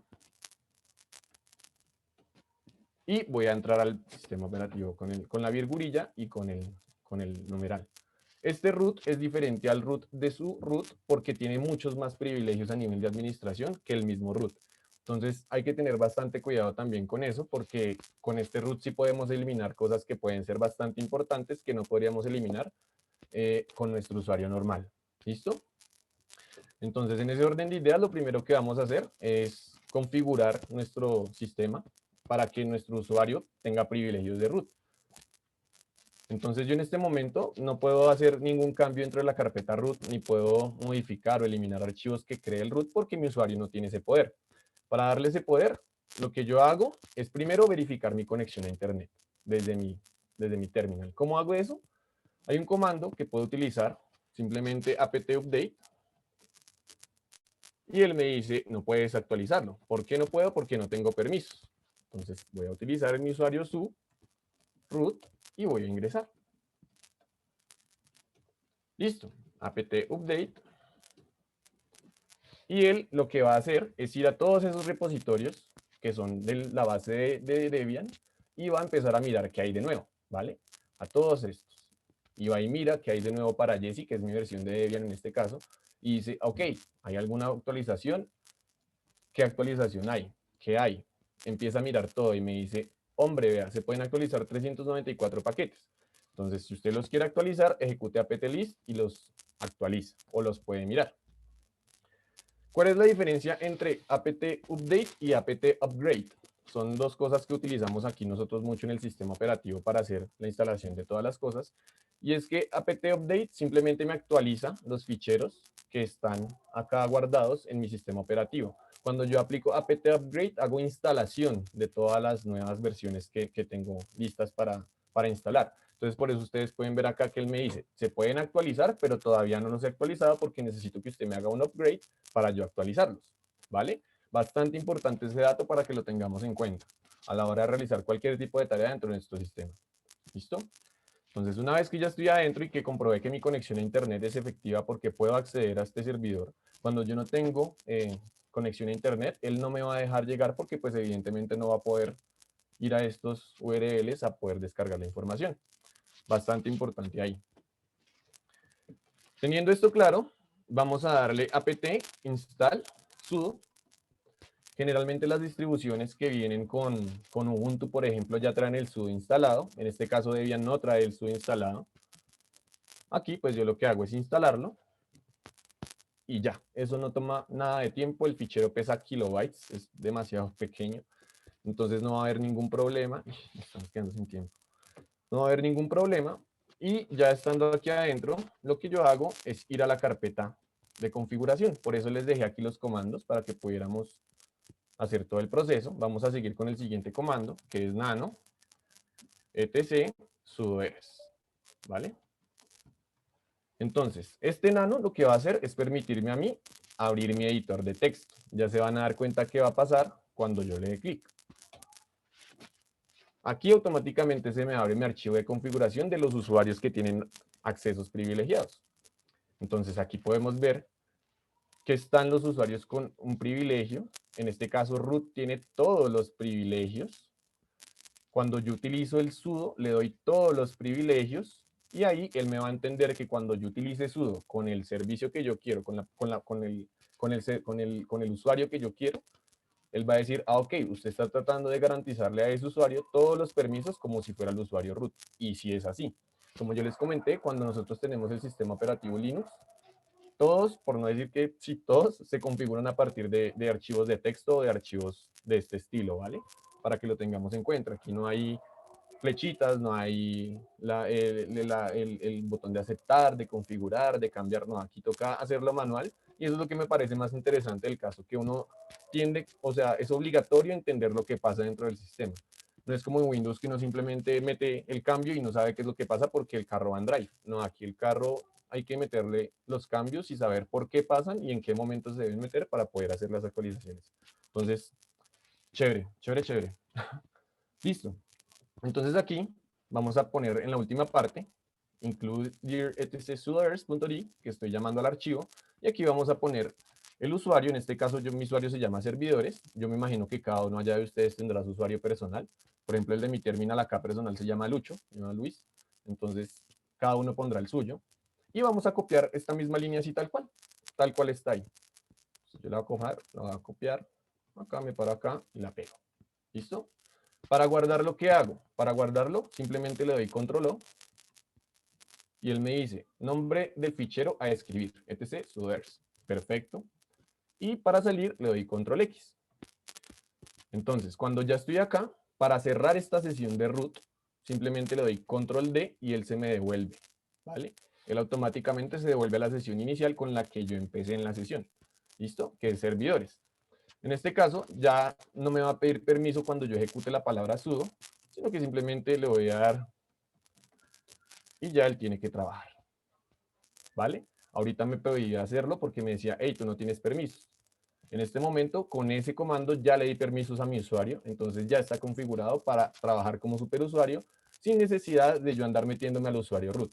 La idea principal es tocar el usuario root lo que menos se pueda, entre menos se pueda mejor, ¿vale? Que sea solo necesario, de resto dejarlo quietecito. En ese orden de ideas, vamos a empezar con el primer comando, que es el de limpiar la pantalla. Para limpiar la pantalla simplemente le damos clear y ya él me limpia toda la interfaz. ¿Listo? Vamos a empezar con el otro comando, que es el de listar, ls. Con ls yo en este momento estoy parado aquí en esta carpeta. Si le doy ls, él me va a mostrar todo lo que hay adentro de la carpeta. ¿Que hay más opciones? Claro que sí. ls tiene una bandera. ¿Cómo así banderas? Tengo la opción ls, lh, que él me va a mostrar ya automáticamente lo que son los permisos del archivo. Ya vamos a ver qué es eso. A quién le pertenecen esos archivos o estas carpetas. Y me va a mostrar el tamaño de cada uno. A su vez, me va a mostrar la última actualización o la última vez que ese fichero fue modificado. ¿Vale? Para tenerlo en cuenta. Aquí podemos ver que esta es una de las versiones, digamos que no está tan nueva, pero sí tiene algunos archivos que no están tan viejos, son del año presente, porque pues mi Debian es Debian 8. Esta versión de Debian, ¿vale? La gente que tendrá Debian 11 o que tiene Ubuntu 20, por ejemplo, ya esos ficheros deben ser diferentes, deben ser más actualizados o no, no sé, ahí sí tocaría revisar. ¿Listo?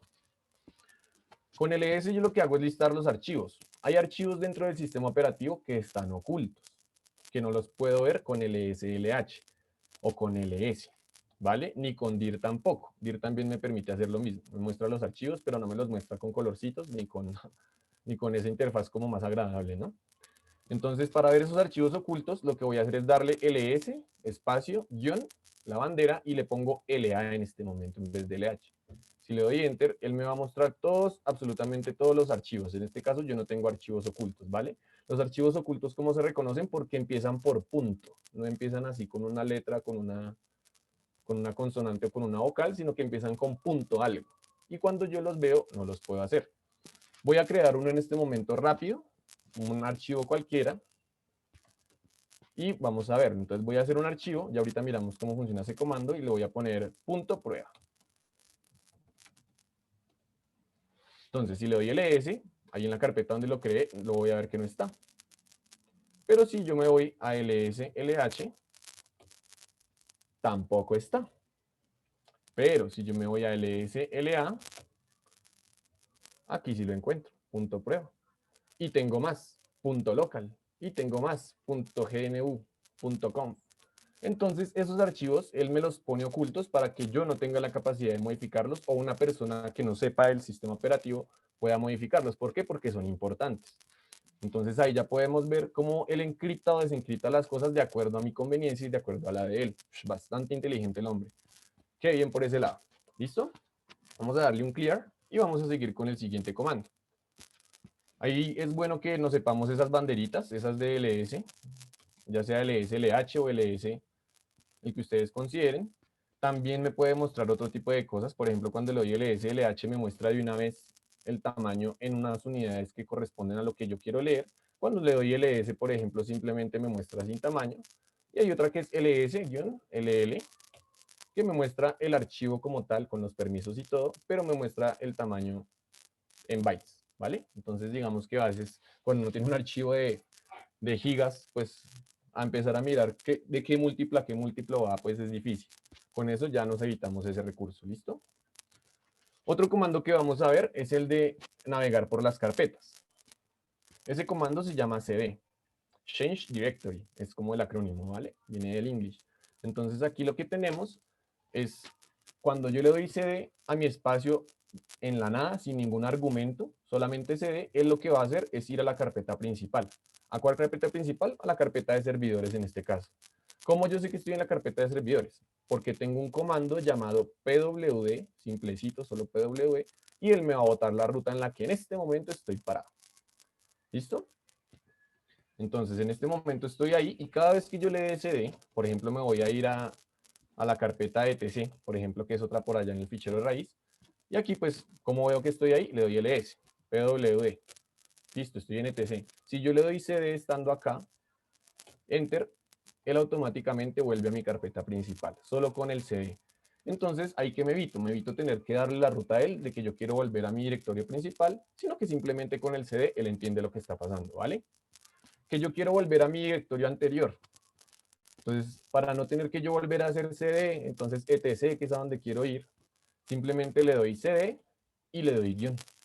Y él automáticamente me switchea al directorio anterior a donde yo estaba. ¿Vale? Ese dato es bastante útil porque generalmente uno entonces tiene que otra vez escribir la ruta. Imagínense una ruta que sea súper larga y ustedes otra vez tener que escribirla para copiar un archivo, para pegarlo, lo que sea. No vale la pena. Lo podemos hacer de una vez con cd. Y aquí vuelvo otra vez a home servidores. ¿Listo? Eso es bastante importante que lo tengamos como claro porque es bien interesante. ¿Cómo hago para devolverme en la carpeta? Si yo me voy, por ejemplo, a la carpeta home, servidores, y quiero volver a la carpeta home, lo que hago es darle cd y estos dos puntos me van a indicar que quiero volver a un registro anterior, a una ruta anterior a la que estoy. ¿Qué quiere decir eso? Que si yo estoy en la ruta home, servidores, voy a volver a la ruta home. Y volví a la ruta home. Entonces, cuando ya esté acá, si le doy cd guión, puedo volver a la ruta home servidores. Es súper sencillo, es súper trivial y es bastante curioso y es muy útil a la hora de uno moverse dentro del sistema operativo. Lo primero que debemos hacer a la hora de movernos es aprender a manejar el CD, ¿vale? Eso es lo más básico. Si sabemos manejar el CD, ya vamos a poder empezar a manejar la consola de una manera más amena. ¿Listo? Para que lo tengamos presente. Entonces, CD es para movernos dentro del sistema. Carpeta a carpeta, lo que sea. Listo. Vamos a seguir con el comando. Ya vimos cp, ni no, vamos con cp. Listo. CP a mí me permite copiar archivos, viene pues de copy, ¿no? Entonces yo en este caso voy a ir a mi carpeta principal, solamente le doy C y tengo dos archivos. Entonces yo quiero copiar el archivo prueba.txt, prueba 2, por ejemplo.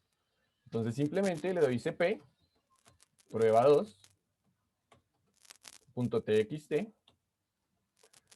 y le pongo el nombre al nuevo archivo que yo quiero guardar, prueba 3, por ejemplo, .txt. Enter. Ahora, si miro los directorios con ls, los listo, voy a tener un nuevo archivo que va a ser igual a prueba.txt, a prueba2.txt. Entonces, ese comando me sirve para hacerlo las copias de un archivo como tal o de un directorio como tal, de un fichero. Claro está que con el directorio va a pasar algo más curioso. Por ejemplo, si yo le doy cp descargas, eso sí hay que tenerlo aquí muy claro, muchachos, y aquí la sintaxis es importante. Tenemos que escribir el nombre de la carpeta con las mayúsculas y las minúsculas competentes, o si no, él no me las va a detectar, ¿listo? Siempre tiene que ser el nombre exacto, ¿vale? Y voy a copiar descargas en la carpeta home. Y él me dice, se omite el directorio de descargas. ¿Por qué? Porque lo que está haciendo ahí técnicamente es creándome un acceso directo en la carpeta home a descargas, pero no se lleva toda la carpeta. Se lleva solo el acceso directo.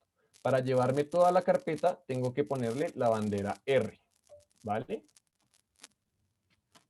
Y ahora sí, descargas. Y la voy a mandar para el home. Entonces con cpr me dice, no puedes crearlo. En el directorio home tienes que tener permiso. Lo voy a mandar con sudo en este momento. Y listo, no hay ningún inconveniente. Ahora me voy a mi directorio home y hago la revisión y aquí voy a encontrar la carpeta de descargas. Entonces es un comando bastante útil, nos permite a nosotros copiar y mover archivos de un lado al otro, copiarlos directamente sin eliminar el original, porque pues no hay necesidad, ¿no? Es como cuando uno corta y pega o cuando uno copia y pega. En este caso solo es copiar y es lo que tenemos. Vamos a tener, de una vez miremos a ver si podemos ver el comando de eliminar el fichero. Como acabo de crear un fichero que se llama descargas en una carpeta donde no debería estar, para eliminarlo primero tengo que mirar de qué se trata mi fichero. Entonces, mi fichero es de descargas, no tiene nada por dentro. Si miramos aquí que tiene CD descargas, no hay necesidad. Hay dos cosas bien importantes. Puedo acceder al CD descargas, abrir el archivo y mirar qué hay, dándole ls, o simplemente estando atrás en la carpeta, simplemente darle ls descargas. Y él ya me va a mostrar todo lo que tiene. Como no tiene nada, no me va a botar nada, pero no me cambia la ruta del lugar en el que estoy, ¿vale? Aquí sí me la cambia, porque tengo que ir a CD descargas, llegar a CD descargas y ahí sí listar los archivos. Entonces es redundante, ¿vale? No hay necesidad tampoco de llegar hasta allá. Como cuando yo pegué esa carpeta, la pegué con privilegios de superusuario, o sea, antepuse el sudo ante la sentencia.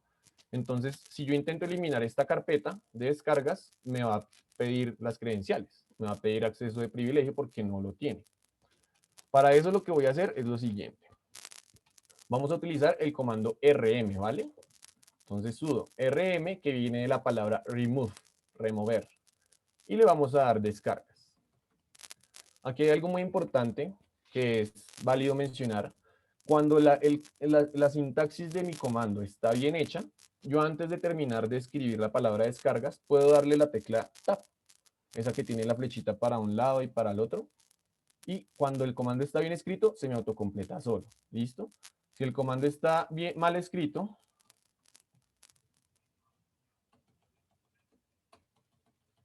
bueno, aquí este sirve también, pero cuando el comando es mal escrito y es un comando bastante grande, no voy a poder hacer eso. Siempre me va a generar error. Siempre me va a generar error. Nunca me va a salir completo el comando. Entonces, siempre con el tab, yo lo que hago es mirar las posibilidades que yo tengo de todo lo que puedo hacer, ¿vale? Si el comando está bien escrito, lo voy a poder hacer. Si no, no está bien. ¿Listo? Eso es una guía que tenemos que tomar como referencia para poder mirar si lo que estamos haciendo está bien. Si él va entendiendo lo que yo estoy tratando de decirle, él mismo me lo va a tratar de autocompletar. Maravilloso. Vamos a eliminar la carpeta entonces. Sudo rm descargas. Entonces él me dice, hey, hombre, tú no puedes borrar eso porque es un directorio, no es un archivo simple, ni es un archivo de acceso directo. Entonces, en este caso, Lo que tengo que hacer es hacer lo mismo que hice con el cp, sudo rm-r, ponerle la bandera R que significa recursive. Todo lo que esté adentro, junto con la carpeta, se va a eliminar. Entonces ahora sí le doy y le doy descargas y lo autocompleto con el tab. Y listo. Automáticamente lo elimina. Si yo voy a ls y listo los archivos, ya no voy a tener la carpeta de descargas. Solo voy a tener la carpeta de servidores. ¿Listo?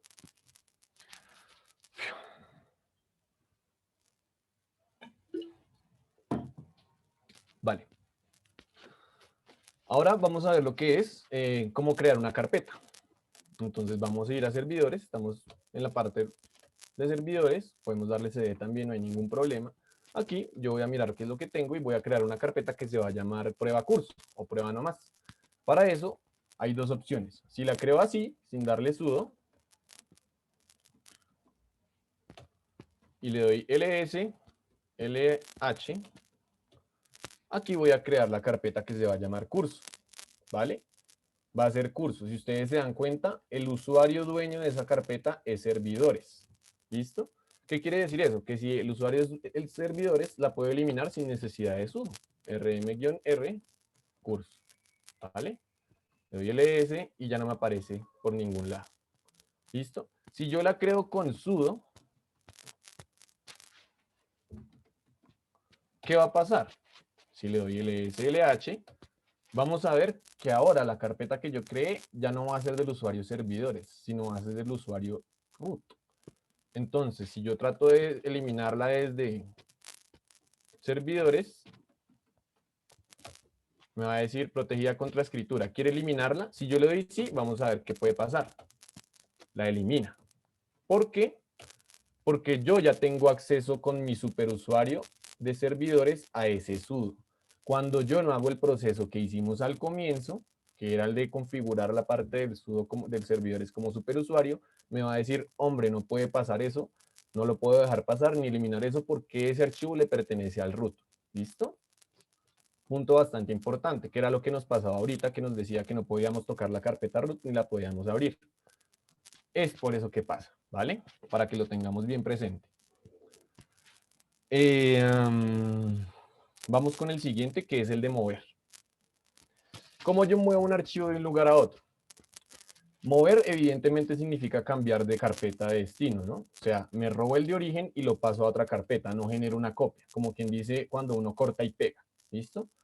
Pasa exactamente lo mismo. Las carpetas a las que yo no tengo acceso como superusuario no las puedo mover con facilidad. Las carpetas que son comunes y corrientes sí las puedo mover.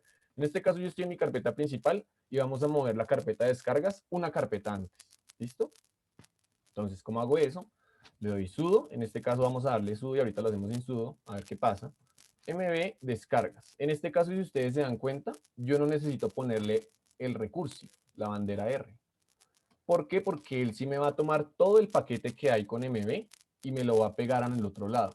A diferencia del comando cp, que sí me dice a mí como, hey, no, tienes que especificarme si elimino solo el acceso directo o elimino todo. Ahí vamos a ver. Entonces vamos a mover descargas y la vamos a mover a un directorio anterior. ¿Cómo la muevo yo a un directorio anterior? Hay dos formas. La primera es dándole la ruta, que es home, ¿cierto? Voy a home, o bueno, en este caso me devuelvo a mi directorio anterior y le doy ls. Ahí está. Vamos a volverla a mover a donde está.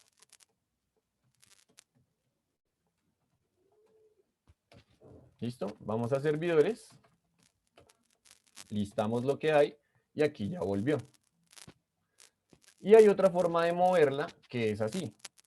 Sudo mb descargas y le voy a dar los dos punticos de atrás. Esto él automáticamente me lo va a interpretar como en la carpeta anterior, que es lo mismo que cuando le damos cd, dos puntos. Vamos a darle cd a la carpeta anterior.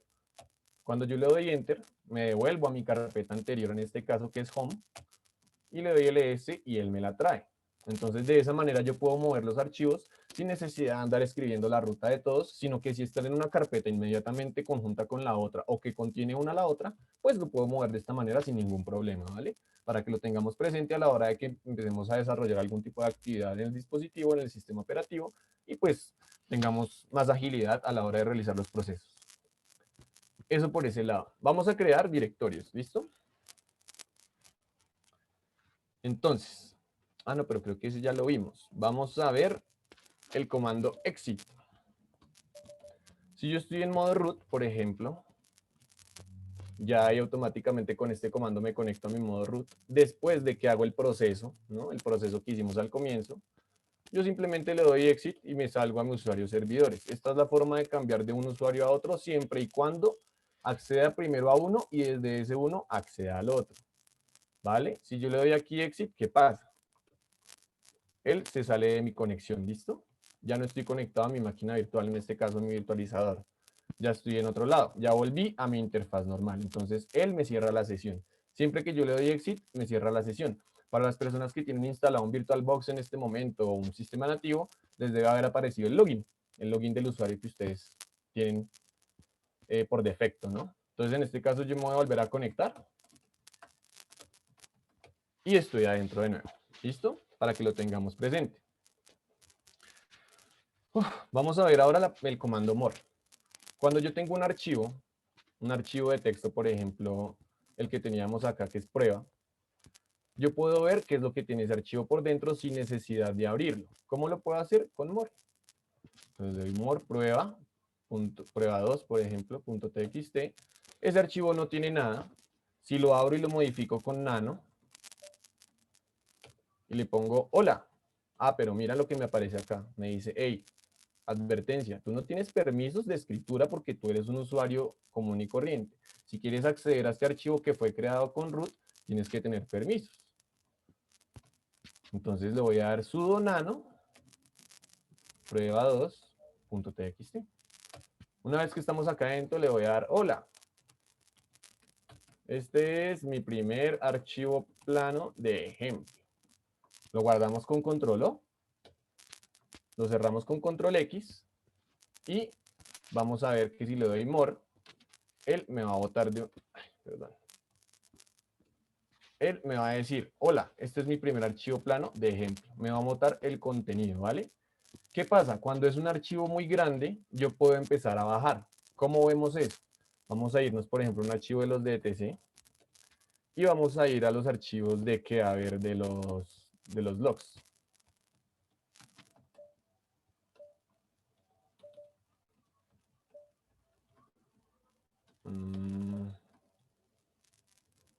O bueno, el del pass. Vamos a darle el del paso. Entonces, more. Pero para esto necesito sudo. Aquí voy a empezar a ver y él me dice, hey, aquí te estoy mostrando el 50% del archivo. ¿Quieres seguir mirándolo? Listo. Le doy la letra tab y él me muestra el resto, ¿vale? La letra de espacio, perdón. Y él me muestra el resto. Ahí como ya terminó, me lo muestra así. Me lo muestra mitad y mitad. Si el archivo es muy grande, me va a empezar a mostrar porcentajes del archivo, ¿vale? No me lo va a empezar a mostrar todo de una vez. ¿Cómo puedo verlo todo sin necesidad de abrirlo? Claro que puedo, con el comando cat. Con cat le voy a dar a pass el archivo WD y voy a ver que me muestra todo automáticamente, sin necesidad. Vamos a verlo más claro con el clear. Que me muestra y me bota todo de una vez. ¿Listo? Todo lo que es el archivo, todo de una vez. No escatiman nada. Con el more lo puedo ir viendo paso a paso cuando el archivo es muy grande y yo solamente necesito mirar algunas cosas, no las necesito mirar todas. ¿Listo? Bueno, yo creo que en este momento ya voy a parar un poco para dar como apertura a las preguntas porque creo que ya se nos está pasando el tiempo. Podríamos seguir con los siguientes que nos faltan, que son Touch y los demás que ustedes ven acá la próxima sesión. Entonces, no sé si hay alguna pregunta hasta el momento de lo que hicimos, para que por favor procedamos mientras tanto, mientras está el tiempo disponible. Antes de comenzar con las preguntas, les voy a compartir en el chat el enlace donde pueden realizar el registro de asistencia. Entonces van al enlace, hay una casilla que dice verificar, ahí ingresan su número de documento, seleccionan verificar, se debe desplegar un formulario de evaluación, lo diligencian y seleccionan enviar. Y cuando seleccionen enviar ya quedaría registrada su asistencia. Entonces ya empezaron aquí a llegar algunas preguntas. Lady nos pregunta, buenos días, ¿qué certificación en GNU recomendarías y por qué? Dame un segundito, espérame un segundito que estoy teniendo aquí un problema con la... Vamos a hacer prácticas del computador. Bueno, yo recomendaría, no sé, pues es que está la de SUSE, está la de Linux Plus, la de Red Hat. Ahí sí ya, yo creo que dependería desde de lo que uno quisiera, ¿no? Porque pues, no sé, se me hace que depende del entorno en el que uno se desarrolle, depende de lo que uno quiera realizar, pues realiza la certificación, ¿no? Entonces, si tú evidentemente o escoges algún sistema operativo de tu conveniencia o que te gusta a ti, pues sería como esa certificación la que deberías optar, ¿no? Creo que sería por ese lado del asunto. ¿Vamos a hacer prácticas con el computador? Claro que sí. La idea principal es que la próxima sesión va a ser netamente de prácticas. Es por eso que, digamos, empezamos a trabajar esto desde acá para poder empezar a avanzar hacia lo que es los servicios web. El esquema de sudoer se aplica también para Debian. Sí, pero no viene instalado por defecto. Toca instalarlo, ¿vale? En Ubuntu de pronto sí viene ya instalado, pero en Debian no. En Debian sí tenemos que instalarlo desde que comenzamos a interactuar. ¿Los comandos son los mismos para todas las distribuciones o pueden cambiar? No, cambian. Cambian. Por ejemplo, digamos para CentOS, nada más a la hora de uno instalar la aplicación, ya cambia totalmente la forma en la que yo instalo. Por ejemplo, aquí si ustedes se dieron cuenta, nosotros instalábamos todo con apt. En CentOS ya es con yum, por ejemplo. En Arch Linux ya es con pacman y la sintaxis es totalmente diferente. A medida que nosotros vamos avanzando y el sistema se va volviendo más robusto o más difícil, pues más complejo, la sintaxis también cambia y empieza a volverse más compleja un poco, ¿no? Pero tampoco, o sea, después de que uno tenga las bases, créeme que se puede llevar a cabo sin ningún problema. Obviamente se requiere los instaladores a una USB o se puede en línea. Yo creo que lo más fácil es instalarlo desde la USB con un leaf, con una descarga en leaf que se descarga desde la página oficial de Ubuntu. Ya con ese leaf simplemente descargas el punto ISO dentro de la USB y lo mandas como una USB de arranque. Entonces, cuando tú inicies tu sistema operativo, ya sea que lo quieras instalar a nivel nativo, ¿no? O sea, al lado de tu otro sistema operativo, o si lo quieres instalar como un solo sistema operativo, arrancas desde la BIOS, introduciendo la USB en el puerto, y ahí en las selecciones de arranque especificas que tú quieres arrancar desde la USB y no desde el disco duro. Y ahí ya empiezan a instalarse las versiones de Linux que tú hayas escogido, ¿no? En las distribuciones de Linux de las aplicaciones al inicio personalizadas, ¿existe un archivo donde pueda acceder desde el terminal? Sí, todo lo que uno hace o sea, desde la interfaz queda registrado en un log que es como quien dice un registro que él guarda para mandar un historial o marcar un historial de lo que uno ha hecho, ¿vale? Entonces, evidentemente se puede. Vamos a ver cómo acceder a ese tipo de archivos en la próxima sesión porque sí es bastante importante lo que se tiene que hacer, ¿vale? Por favor, en verificar, ¿en cuál parte verificar? ¿Cómo así? Número Ahí ella ID. está hablando del formulario de asistencia, pero ya Ah, ok. abajito le contestaron. Ah, ok. Es el número de documento. ¿Hay alguna terminal de Linux en línea? Pues depende de para qué la necesites, porque, o sea, hay muchas distribuciones de software que son online y no necesariamente son de Linux, pero sí funcionan con la sintaxis para hacer algún tipo de actividades específicas. Algo así como, por ejemplo, un IDE de Python o un Jupyter Notebook que funciona con la sintaxis de Python, pero tiene pues su terminal en línea. ¿Para qué en este caso tú quisieras una terminal de Linux en línea? O sea, me gustaría saber el motivo, parecería chévere. Ah, no, esto sí no, así el documento PWD.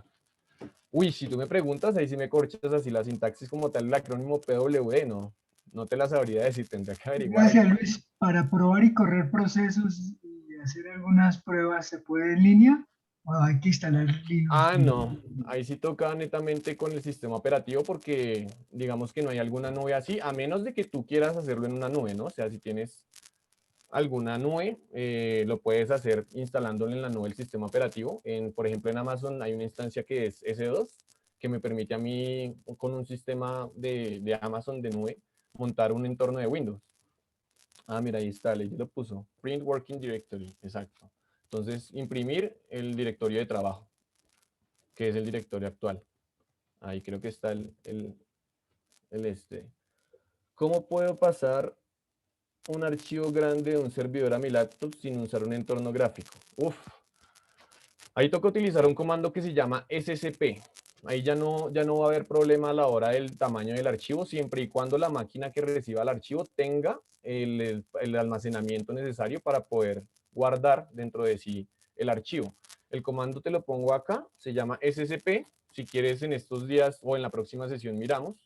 Y desde ahí empezamos a hacer el cambio para ver cómo se manda el archivo y cómo se mandan desde el servidor a tu local y viceversa, ¿no? Porque también podemos mandar desde el local al servidor con el mismo comando, ¿vale? Eso es bastante importante. La próxima sesión lo tocamos, prometidísimo. No me conocen los datos. Ah, bueno, sí está, ¿no? ¿Qué tal la instalación de Debian en Windows? Pues depende de cómo la quieras instalar. Si lo quieres instalar nativo, o sea, al lado del sistema operativo, no hay ningún inconveniente. Me parece que es la mejor forma de hacerlo, porque pues ya cada uno configurará su kernel de acuerdo a lo que requiera. Evidentemente, cuando tú instales o inicies el grupo, perdón. Evidentemente, cuando tú instales los dos sistemas nativos, pues vas a poder seleccionar desde el inicio, cuando tú enciendes tu equipo, cuál es el sistema operativo que quieres. Ya si lo instalas en un virtualizador como VMware o VirtualBox, pues ahí sí ya el asunto cambia, porque me parece que no se ejecuta de la mejor manera, ¿no? Siempre genera como algunas trabas, como algún problema. Si ustedes se dieron cuenta, mi interfaz aquí en local funciona mucho más rápido que la de Genome que yo les mostré ahorita, que sí tenía como sus procesos ahí como que se trababa un poquito, porque sí tiene su engalle, como quien dice. El recurso no se optimiza de la mejor manera, no se utiliza de la mejor manera. Yo personalmente consideraría que es mejor instalarlo nativo, ¿no? Siempre nativo, pero si por X o Y razón no se puede, pues no hay ningún inconveniente, se instala bajo el VirtualBox, bajo esas condiciones, ¿no? ¿Cómo instalar el configurador de impresoras? Uf, ahí es un problema fuerte, porque si la impresora no tiene soporte bajo el dominio de Linux, toca en una máquina que sí tenga el soporte. Generalmente vienen solo para Windows o iOS, entonces es difícil. Pero se podría mirar a ver si de pronto a partir del desarrollo del kernel se puede mirar qué se puede hacer para que el dispositivo sea detectado por la impresora sin necesidad de tener el software de instalación, aunque creo que es bien necesario el software. Ahí sí lo veo difícil. ¿Cómo va a ser? No, pues evidentemente uno puede conectar las impresoras y los escáneres al sistema operativo, ¿no? Él también tiene su kernel ahí de interfaz para poder hacer la conexión.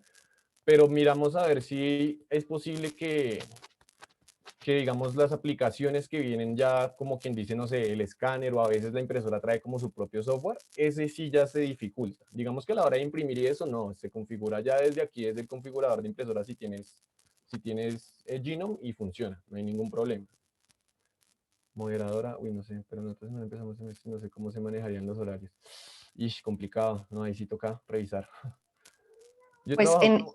Ah, dale, no, sí. creo que está preguntando, es la próxima sesión, no sé si tenemos ya horario definido, sería dentro de Pues 8 días a esta misma hora, ¿sí? yo creería sí, o sí, me parece que sí, sí, sería Sí, esta misma hora. sería, ajá, y pues enviaría igual la invitación para que se inscriban, para pues poder registrar la asistencia y se les enviará igualmente pues las credenciales de acceso a la reunión. Exacto, tal cual, perfecto. Yo he trabajado con Ubuntu 18 de manera muy básica. Sin embargo, al migrar a 20.04, la configuración del setting no funciona muy bien. Sí, hay varias fallas también. Yo soy muy amigo de que todo tiempo pasado fue mejor. A mí me gusta, por ejemplo, la versión de Ubuntu 16. A la hora de yo, por ejemplo, realizar algún servicio de máquina virtual aquí desde la red de investigaciones, instalo ese porque se me hace que tiene el soporte, evidentemente, y que es bastante robusto a la hora de realizar sus procesos, es muy efectivo.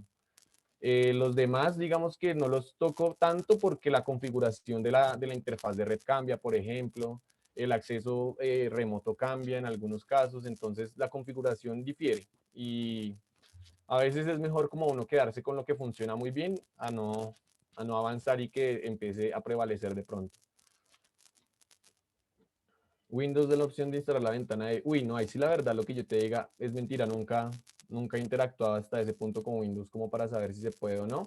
pero seguramente si se puede, lo investigaré y miraremos la próxima sesión a ver si pasa algo con eso, sería chévere. Los instaladores del fabricante, exactamente. Ahí sí creo que no hay de otra. Me parece que es como lo más correcto. No, yo no he tenido experiencia con esa forma de instalación. Ah, pues con cuál depende. ¿De cuál me estás hablando? ¿De cuál de todas? Porque si es con la del USB, de instalar el sistema nativo con USB, sí, claro, es sencillo, es quemarlo con un boot y quemar la USB. El archivo pesa por ahí que 300 megas, 400 megas, entonces no es muy difícil. Cuando trato de instalar el OBS en mi portátil que trae una tarjeta NVIDIA integrada presenta problemas. ¿Sabes cómo arreglar ese error? Uf, no. ¿Pero lo estás tratando de instalar así en nativo o cómo lo estás tratando de instalar? O con un VirtualBox, porque si está raro no debería presentarte ningún inconveniente. Son 2 sesiones. Se podría después de las 2, no creo que haya permiso académico. Ya no tiene soporte para Linux, no permite configurar su... Ish. Es que ahí es donde empiezan a presentarse los problemas. Ahí en ese momento. Entonces, ahí sí, exacto. Ahí tocaría empezar a revisar si se aplica mejor un VirtualBox, que pues de pronto gracias al procesamiento sí puede tener mejor capacidad, porque si tienes una NVIDIA, evidentemente debes tener un buen procesador para que sea compatible con el recurso, ¿no? Entonces, puede ser que por un virtual, ya sea un VirtualBox o un VMware, un Citrix, por ejemplo, te pueda funcionar. Claro que sí. No sé, lo del horario sí tocaría cuadrarlo. Ahí sí ya. Yo puedo cuando a mí los jefes me digan, entonces ya sí creo que no sé si se puede hacer en las recomendaciones del curso como que entre todos escriban un horario en el que puedan y pues miramos a ver en el consenso general qué horario se puede definir, ¿no? Creo que es como lo óptimo. Y bueno, creo que no es más por ahora, no veo ninguna otra pregunta. Tengo Debian instalado en Notebook, pero no he podido configurar el Wi-Fi. ¿Tienes algún proceso, alguna página donde pueda instalar los drivers? Tocaría mirar los repositorios oficiales de Debian. A la hora de configurar el Wi-Fi tienes que mirar la tarjeta de red. Ahí es en la parte de Network Interfaces.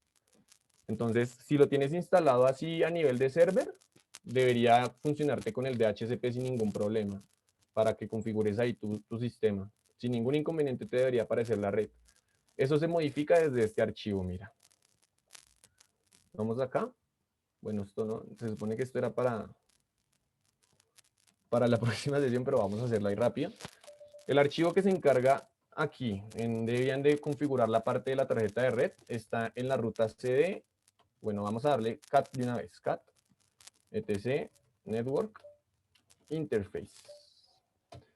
Aquí yo tengo configurada mi tarjeta de red para lo que yo necesito, ¿vale? Tengo una conexión que se llama ETH0 y esa conexión ETH0 tiene un tipo de conexión de IP estática, ¿vale? Ustedes de pronto que lo están haciendo así sin un nivel pues corporativo, porque evidentemente esto es una máquina virtual, esto es un servidor remoto, no es mía.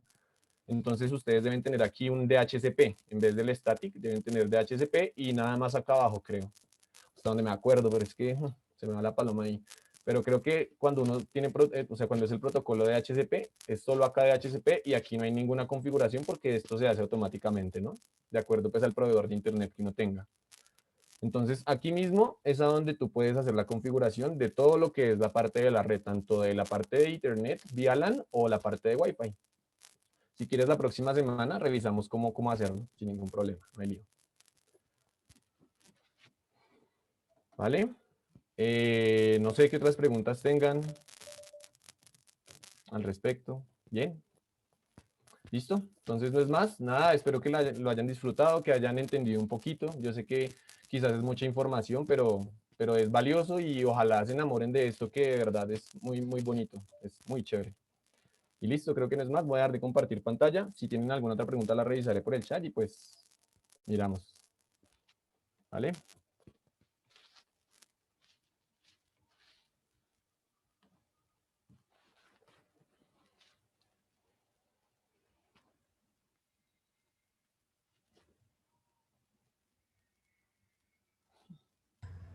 Muchas gracias, buena tarde.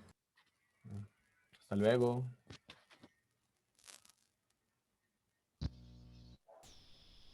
Muchas gracias. Una feliz tarde para todos. Hasta luego.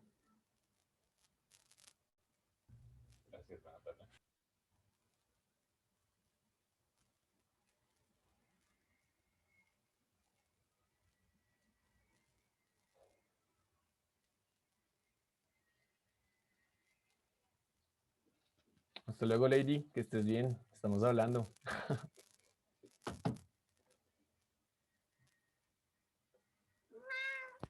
¿Qué pasó? Espérame que estoy en reunión.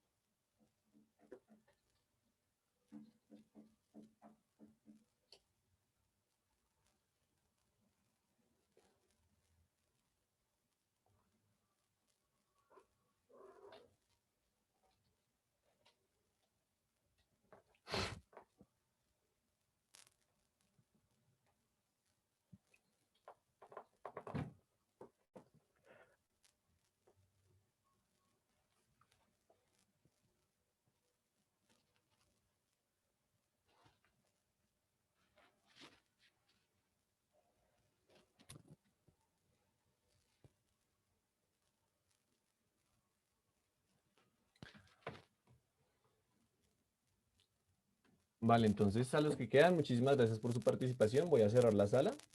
Espero se encuentren muy bien y nos vemos dentro de 8 días entonces si todo sale bien. Hasta luego.